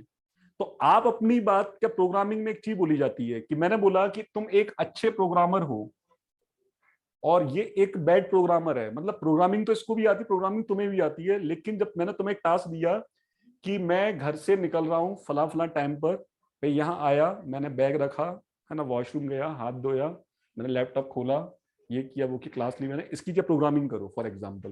तो कहने का मतलब ये है कि मैंने एक बहुत बड़ी बात आपको बोली है, उसके लिए आपको एक क्या सॉफ्टवेयर के प्रोग्राम बनाना है, दैट्स इट। तो अच्छा प्रोग्रामर कौन होता है, जो काफी बड़ी बात को केवल 2-3 लाइनों में कह के खत्म कर दे। यदि मैं एक आपको कहानी सुनाऊं और वो कहानी चल रही है 1 दिन 2 दिन 3 दिन और पता चला उसका कंक्लूजन तब भी समझ में नहीं आया, और मैंने फटाक सीधे आपको 2 सेकंड में 2 मिनट में एक कंक्लूजन दे के बता दिया कि ये कहानी ये कंक्लूड कर रही थी या ये मैसेज देना चाह रही थी, तो कौन सा इफेक्टिवली अच्छा हुआ, दूसरा वाला। तो बेसिकली अच्छे प्रोग्रामर के साथ भी ये होता है कि जब हम टास्क देते हैं तो वो जो प्रोग्रामिंग करता है ना, तो वहां पे नंबर ऑफ लाइंस कम होना बहुत जरूरी है। क्लियर है। तो तुमने प्रोग्रामिंग की, तुमने 1000 लाइन में कोडिंग की, इसने वही बात केवल 100 लाइन में बोल दी। तो बेसिकली तुम्हारी प्रोग्रामिंग का एग्जीक्यूशन भी फास्ट होगा, क्योंकि केवल क्या 100 लाइन को एग्जीक्यूट करना है, इसको 1000 लाइन को एग्जीक्यूट करना है। तो एग्जीक्यूशन फास्ट होगा तो रिस्पॉन्स तुम्हारा अच्छा हो गया, फर्स्ट थिंग। सेकेंड थिंग, जब तुम्हारा प्रोग्राम कहीं पर स्टोर हो रहा हो तो मेमोरी भी तो उस पर वो कराओ ऑक्यूपाई। तो ये तुम्हारा 100 लाइन की प्रोग्रामिंग सपोज 1 KB स्टोर कर रहा है, उसी के रिस्पेक्ट में इनका 1000 लाइन का 1 KB का मतलब 10 टाइम्स ले लो, कितना हो गया 10 KB, मतलब साइज बढ़ गया। तो कहीं ना कहीं ये तो कॉम्प्लेक्स हो गए, कहीं ना कहीं कॉम्प्लेक्स हो गए। और यदि बीच में कहीं पर एरर आ गई, वो तो है लाजमी है, एरर आ गई तो तुम्हारे प्रोग्राम में तो कम लाइन लिखी है तो एरर फाइंड आउट करने में इरिटेशन कम होगा मुझे, लेकिन इनके प्रोग्राम में लाइन ही बहुत ज्यादा लिखी है तो एरर का टाइम भी तो मेरा इंक्रीज हो गया। ये मेरी बात। तो तीनों चीज को यदि मैं कंपाइल करूं तो मुझे समझ में क्या आ रहा है कि जो भी प्रोग्राम शॉर्ट एंड स्वीट तरीके से लिखा होगा वो उसकी एफिशिएंसी सबसे हाईएस्ट होगी हर किसी रिस्पेक्ट में। उसी तरह से बोला जाता है कि जब डिजिटल में ये एक्सप्रेशन वही रिजल्ट दे रहा है जो ये एक्सप्रेशन दे रहा है, तो फिर हम ये क्यों लें, ये क्यों ना लें। ये मेरी बात। तो अब तुम्हें यहां से मैं ये समझाना चाह रहा हूं कि हम लोग नेक्स्ट टॉपिक की तरफ मूव करने वाले हैं, बूलियन फंक्शन का क्या मिनिमाइजेशन है ना, मिनिमाइजेशन। तो मिनिमाइजेशन हम लोग करते क्यों हैं, क्योंकि यदि ये एक दो तीन टर्म एक बात बोल रहे हैं, इसमें एक लॉजिक गेट यूज हुआ, एक एक लॉजिक गेट हुआ यूज, एंड गेट, और इस लॉजिक गेट के बाद एक लॉजिक गेट और भी तो यूज हुआ, और गेट। तो तुम्हारे दो लॉजिक गेट यूज हो रहे नहीं हो रहे ज्यादा, किसके रिस्पेक्ट में, इसके रिस्पेक्ट में। तो तुम्हारे पास एक फंक्शन नहीं है, तुम्हारे पास ऐसे सैकड़ों फंक्शन है उसके अंदर। तो तुमने एक में से दो लॉजिक गेट को रिमूव किया तो तुम्हारे पास 100 है सपोज ऐसे फंक्शन, तो तुमने कितने लॉजिक गेट रिमूव कर दिए, 200। इसका मतलब तुम्हारा 200 लॉजिक गेट का साइज बच गया, कॉस्ट बच गई, कॉस्ट भी तो इंपॉर्टेंट फैक्टर है नहीं, और आपका रिस्पॉन्स क्या हो गया, फास्ट हो गया। क्लियर मेरी बात। तो फंक्शन को मिनिमाइजेशन करने की तरफ मूव कर रहे हैं, तो मैं ये बोल रहा हूं कि तुम्हें यदि कोई ये टर्म लिख के दे रहा है तो तुम इसको ये बोल सकते हो। अब तुम जब इसको ये बोल सकते हो तो तुम ये क्यों इंप्लीमेंट करोगे, इंप्लीमेंट तो सीधे सीधे ये करोगे ना। ये मेरी बात। तो अब इन्होंने इसी चीज को बोला है कि ये क्या कंसेंस लॉ है। अब कंसेंस लॉ कुछ नहीं है, मैं तो एक चीज जानता हूं, के मैप। तो के मैप अभी मैंने बताया नहीं है, लेकिन मैं थोड़ा सा ऊपर ऊपर से बता रहा हूं आपको कि यहाँ पे वेरिएबल्स कितने हैं, 3 है, एबीसी। 3 वेरिएबल्स के मैप के लिए आप ये तो बनाते ही हो ना। तो एक वेरिएबल ये ले लिया, ठीक है। और मैं ये मानता हूं कि तुम्हें बनाना आता है, तो ए डॉट बी कहां होगा, ए डॉट बी होगा तुम्हारा, ठीक है। ये होता है, मैं बता दूंगा तुम्हें जब आएगा तो, ए डॉट बी। एक कॉम्प्लीमेंट बी डॉट सी कहां होगा, और ए डॉट मतलब ए कॉम्प्लीमेंट डॉट सी कहां होगा, ए कॉम्प्लीमेंट डॉट सी सी सी, ठीक है। तो इस पर अभी मत जोड़ दो कि ये मैंने कैसे फिल कर दिया, बस मैं जो कह रहा हूं उसको सुनते चलना कि इन दोनों के कॉम्बिनेशन से तुम्हें क्या मिलेगा, ए डॉट बी, ठीक है। इन दोनों के कॉम्बिनेशन से तुम्हें क्या मिलेगा, बी डॉट सी, और इन दोनों के कॉम्बिनेशन से तुम्हें क्या मिलेगा,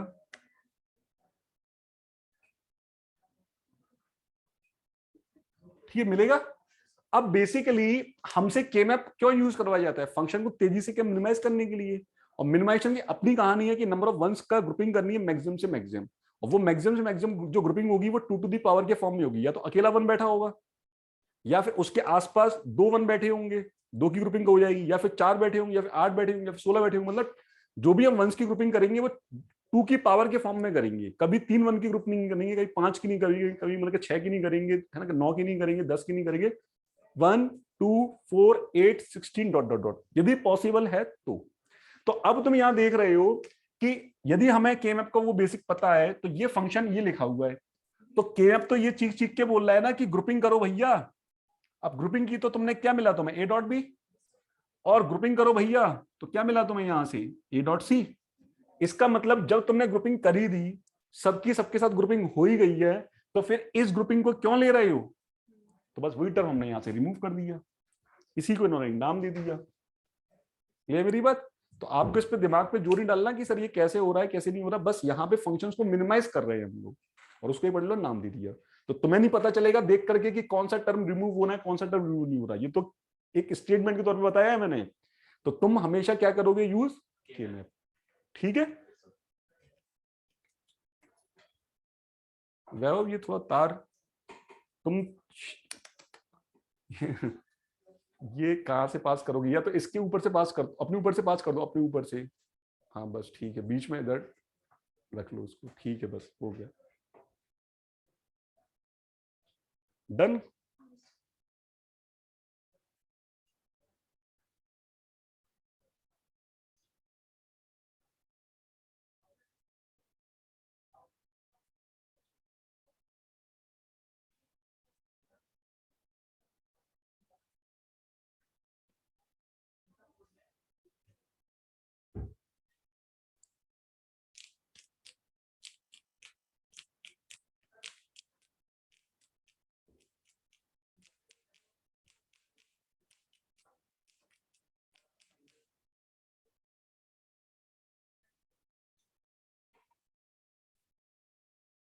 बता दूं इसे?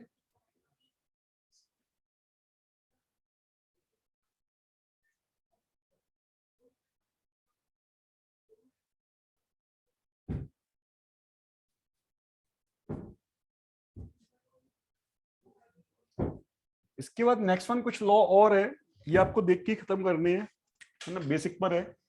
मैंने बोल दिया कि एक फंक्शन एक्स है, उसका मैं डॉट कर दूं किसी बुलियन फंक्शन एफ के साथ जिसमें कि वेरिएबल्स हैं X comma X complement W Y Z, तो क्या मैं इसको और क्या लिख सकता हूं? समझ रहे मेरी बात को? किसी फंक्शन को लिखने का तरीका क्या होता है, जैसे कि मैं लिखा function A B C is equal to A dot B plus A dot C complement plus B dot, ऐसा लिख दिया है ना। तो इसका मतलब यही तो है ना कि ये क्या शो कर रहा है कि इसमें जो फंक्शन में वेरिएबल्स यूज होने वाले हैं वो कौन कौन से ए बी सी हैं, वो कुछ भी हो सकते हैं, तो मैंने रैंडमली ले लिया। तो उसी तरह से मैं बोल रहा हूं कि मैंने एक वेरिएबल एक्स का एंड किया किसी फंक्शन के साथ, उसमें फंक्शन में वेरिएबल्स ये हैं, तो इसको और क्या लिख सकता हूं मैं?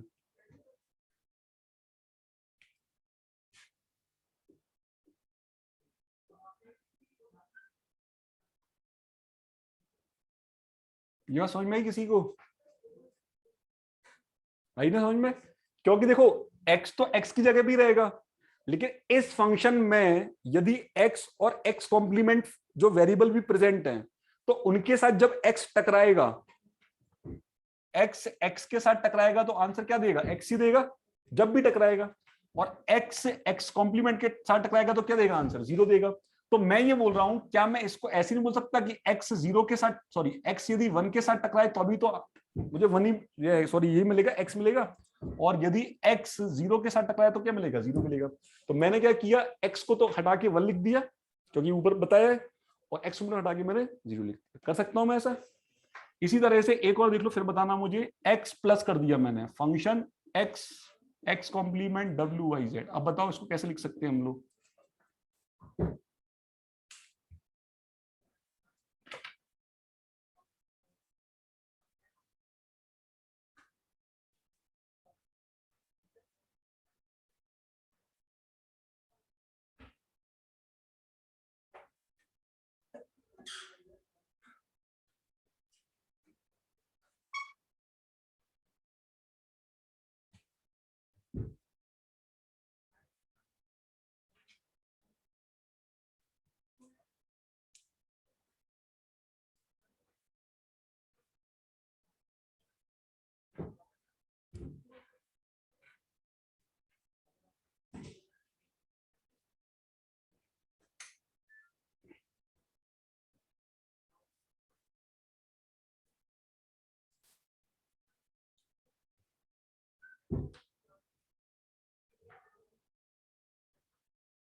यार सत्यम नहीं आया ना?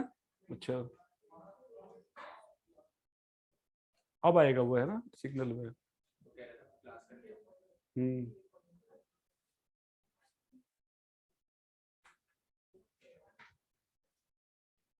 हो गया ये?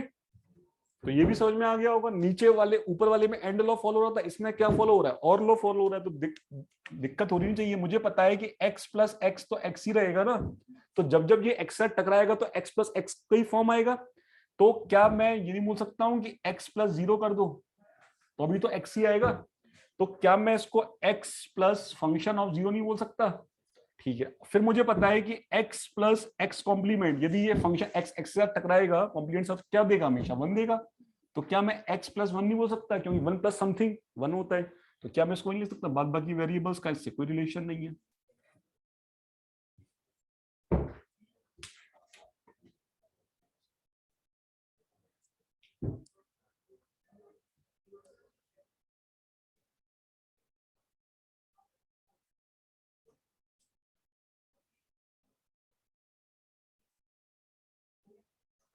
क्या हुआ?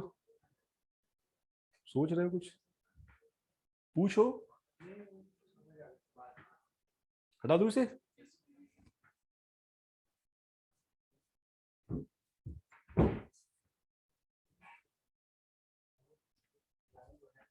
इसके बाद नेक्स्ट वन है वेन डायग्राम।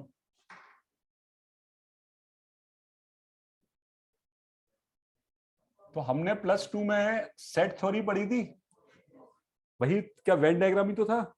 ठीक है, तो पता है वेन डायग्राम से क्वेश्चन बहुत तेजी से सॉल्व होते हैं यदि आपको समझ में आ गया तो। आपने यदि रीजनिंग एप्टीट्यूड कर रहे होगे साथ साथ में, तो वेन डायग्राम वाले क्वेश्चंस होते हैं जो कि प्रोबेबिलिटी से सॉल्व नहीं हो पाते, कि इतने क्लास में स्टूडेंट हैं, वो इतने हिंदी पढ़ते हैं, इतने इंग्लिश पढ़ते हैं, इतने हिंदी और इंग्लिश दोनों पढ़ते हैं, और इतने स्टूडेंट ना हिंदी पढ़ते ना इंग्लिश पढ़ते। तो बताओ कितने स्टूडेंट हैं जो केवल एक सब्जेक्ट पढ़ता है, कितने स्टूडेंट हैं जो केवल 2 सब्जेक्ट पढ़ते हैं, कितने स्टूडेंट हैं जो दोनों सब्जेक्ट पढ़ते हैं, कितने स्टूडेंट है कितने, मतलब उस पर एटलीस्ट एक सब्जेक्ट पढ़ता है। होता है नहीं होता? तो वो क्वेश्चन आप वेन डायग्राम से बहुत तेजी से कर सकते हो। इधर देखना, वेन डायग्राम में डिजिटल में मैक्सिमम वैल्यू कितनी होगी, 1 होगी, मिनिमम 0 है।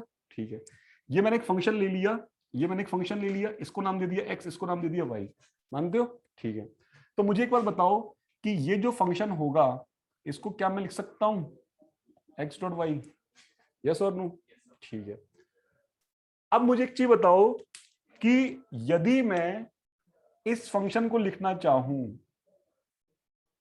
सोच समझ के बताना मुझे, सोच लो पहले और बताओ मुझे क्या होगा।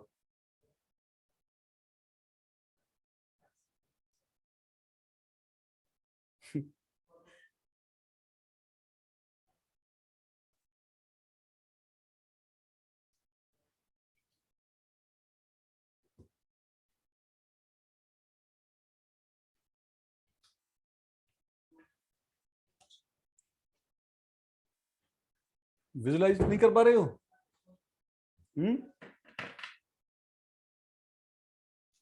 अभी तो क्या शुरुआत है।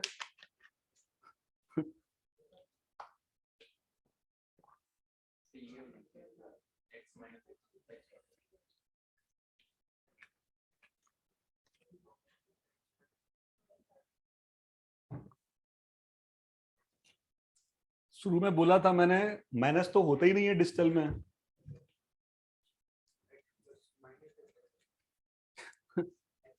ये लिखा हुआ है x.y कॉम्प्लीमेंट। जल्दी बताओ कितने लोगों को बात समझ में आ गई? y है ना, उसको हटा दो, खींच लो बाहर, तो जो दिख रहा है व्हाइट बोर्ड पे तुम्हें कटा हुआ portion is called y complement. x तुम्हें दिख ही रहा है, दोनों में क्या कॉमन दिख रहा है तुम्हें? ये रेड मार्कर दिख रहा है, दिख गया ही दिख गया, तो फिर इससे पहले क्यों नहीं दिख रहा था?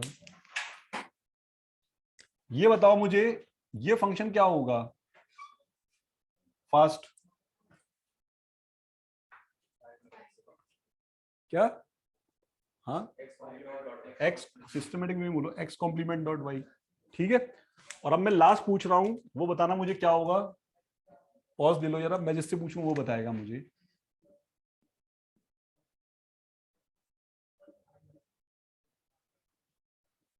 चलो किससे शुरुआत कर, तुम बताओ कृतिका। मेरे पास मार्कर और नहीं तो मैं बनाता, लेकिन तुम्हें दिख गया होगा किसको मैं पूछ रहा हूँ। क्या लिखूं यहाँ पे फास्ट? 1 मिनट। तुम बताओ। बहुत बढ़िया, तुम बताओ, तुम बताओ।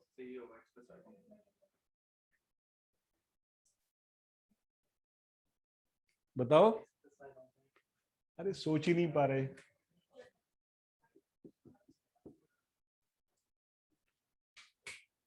इधर देखो जरा कि ये जो x तुमने बाहर खींच लिया, तो क्या तुम्हें बचा हुआ पोर्शन व्हाइट बोर्ड पर कटा हुआ पोर्शन x कॉम्प्लीमेंट दिख रहा है?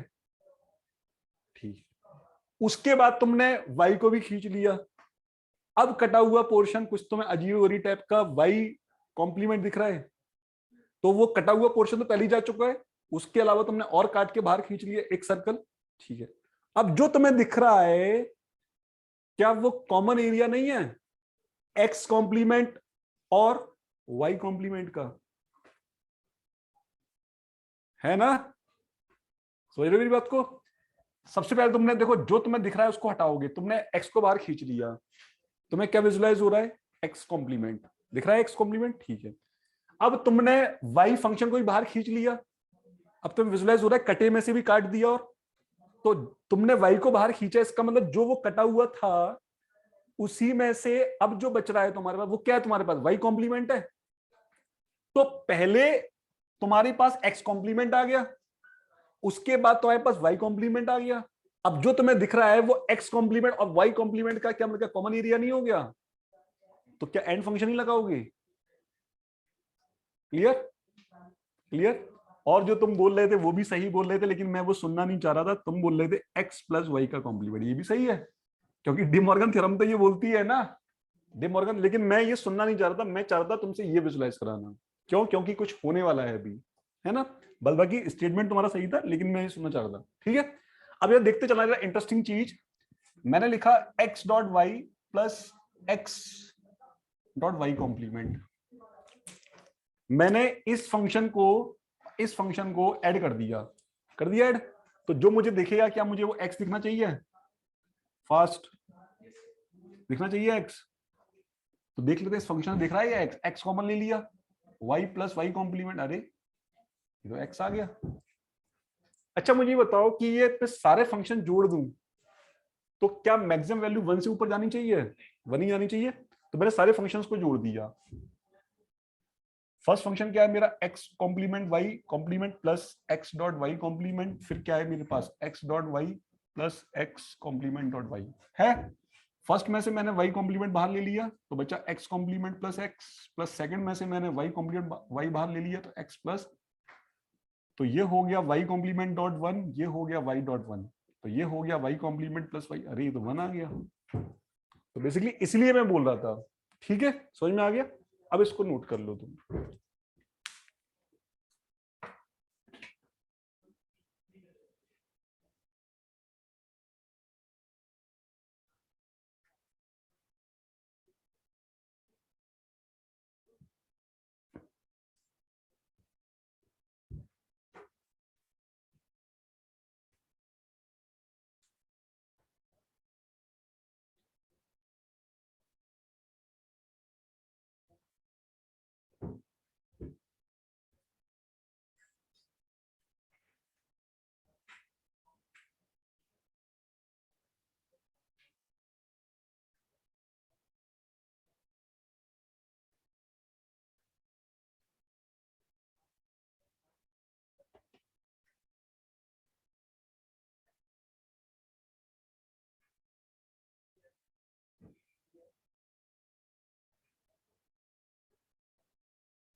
हो गया?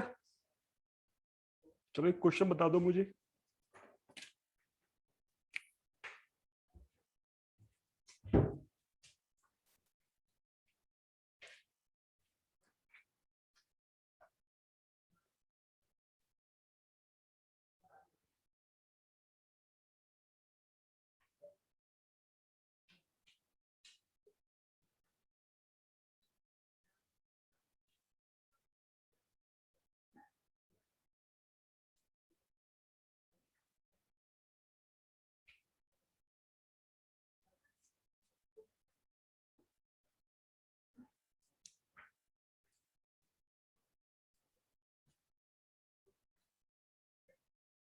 आप इन तीनों को जोड़ोगे तो क्या फंक्शन आना चाहिए? एक्स प्लस वाई आएगा।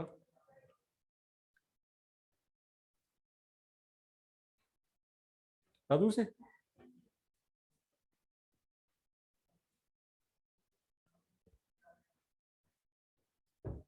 मैं तुम्हें यदि ये दे दूं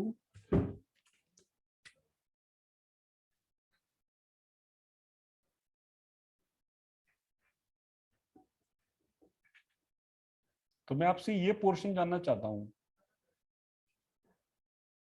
इसको क्या लिखोगे आप? है ना, आप अपने उस पर बना लो ताकि आपको अच्छे समझ में आए।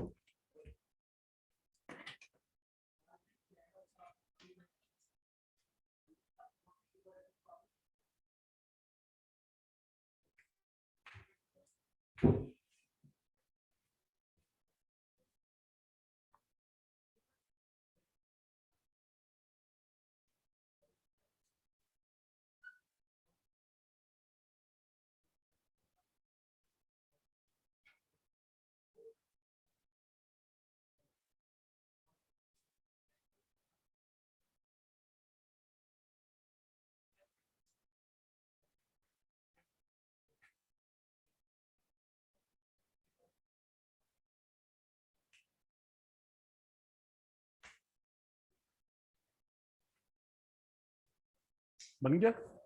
और इसमें तुम कोई बाउंडेड नहीं हो कि जैसा मेरा बनेगा वैसे ही तुम्हारा बनेगा, अलग अलग बन सकता है।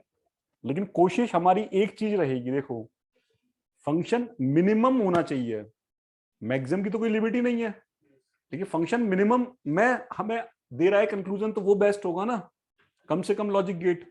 उस फिनोमेना पे हम लोग चल रहे हैं ना।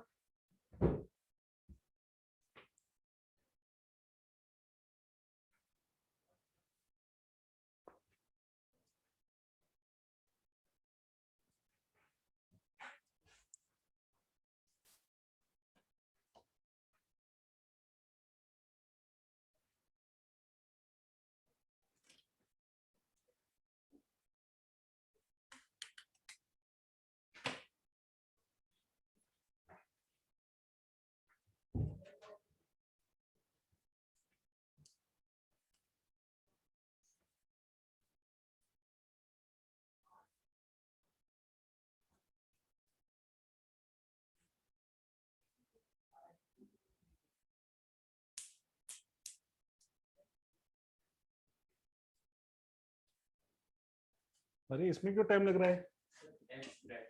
ये बताओ मुझे, एक सेकंड रुक जाओ, ये बताओ मुझे कि ये दिख रहा है तुम्हें एक फंक्शन, इस फंक्शन का मतलब तो एक्स डॉट वाई है ना, लिख लो एक्स डॉट वाई प्लस, अब तुम्हें ये फंक्शन दिख रहा है ना, ये वाला फंक्शन। लेकिन इस फंक्शन को मैं एक्स डॉट जेड भी बोल सकता हूं ना। कोई बोलेगा कि सर ये वाला लेंगे क्या, तुम्हारी मर्जी है, तुम्हें नंबर ऑफ टर्म्स इंक्रीज करने तो तुम वो भी ले लोगे, क्योंकि प्लस में कोई इफेक्ट तो पड़ेगा नहीं। लेकिन जब मैं इस वाले पोर्शन को इसमें ले चुका हूं तो फिर क्यों ले रहे हो, तो केवल क्या ले लो आप, एक्स डॉट जेड। हो गया। यहां पे कितने लॉजिक गेट लग रहे हैं, 1 2 3 लग रहे हैं। अब देखो इंटरेस्टिंग बात यहाँ पे क्या होने वाली है कि कोई बोले कि क्या सर ये मेरा एक्सप्रेशन सही है, तो अभी तो मैं बोल रहा हूँ सही है, बहुत सोच समझ के बनाया है। लेकिन एक चीज बताओ मुझे कि इसी में से यदि मैं एक्स कॉमन ले लूं, सपोज डॉट लगाऊं, तो क्या अंदर वाई प्लस जेड नहीं बन जाएगा? तो बेशक ये दोनों एक जैसे हैं, लेकिन यहाँ पे लॉजिक गेट कितने लग रहे हैं, एक गेट बचा लिया, नहीं बचा लिया। ठीक है, तो अब तुम किस तरह से सोच पाओगे, इसको इसको सोचना है तुम्हें यहाँ पर, इसको किस तरह सोच पाओगे कि एक्स एक्स तुम्हें दिख रहा है, ये पूरा दिख रहा है, उसके साथ तुमने इंटरसेक्शन कर दिया किसका, y प्लस जेड का। इसका मतलब तुमने y और z पूरा फंक्शन ले लिया, और उस पूरे फंक्शन में से तुमने x के साथ जो फंक्शन ओवरलैप हो रहा है उसको बाहर निकाल दिया। हो रहा है नहीं हो रहा? तो ठीक है, तुम यहां से विजुलाइज करवा तो तुम यहां से देख ही पा रहे हो ना, तो तुम्हें यहाँ पे साफ साफ फर्क पता चल रहा है कि इस एक्सप्रेशन का रिजल्ट और इस एक्सप्रेशन का रिजल्ट सेम है। लेकिन यहाँ पे लॉजिक गेट कितने लग रहे हैं, 3, जबकि यहाँ कितने लग रहे हैं, 2। तो हम कौन सा यूज करेंगे, कौन सा प्रेफर करेंगे, नीचे वाला। ठीक है ना।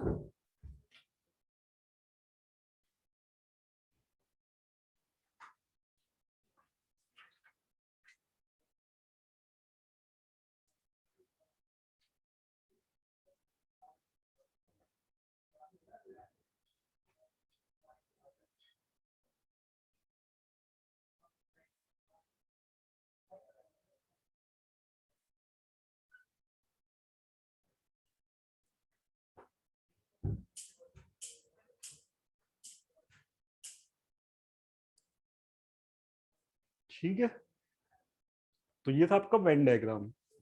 अब मैं क्लास को यही स्टॉप कर रहा हूँ, नेक्स्ट क्लास में हम लोग स्टार्ट करेंगे बूलियन फंक्शंस, उनका एक्सपेंशन पढ़ेंगे। मतलब कोई फंक्शन दिया होगा, उस फंक्शन को पहले हम करेंगे इम्प्लीमेंट।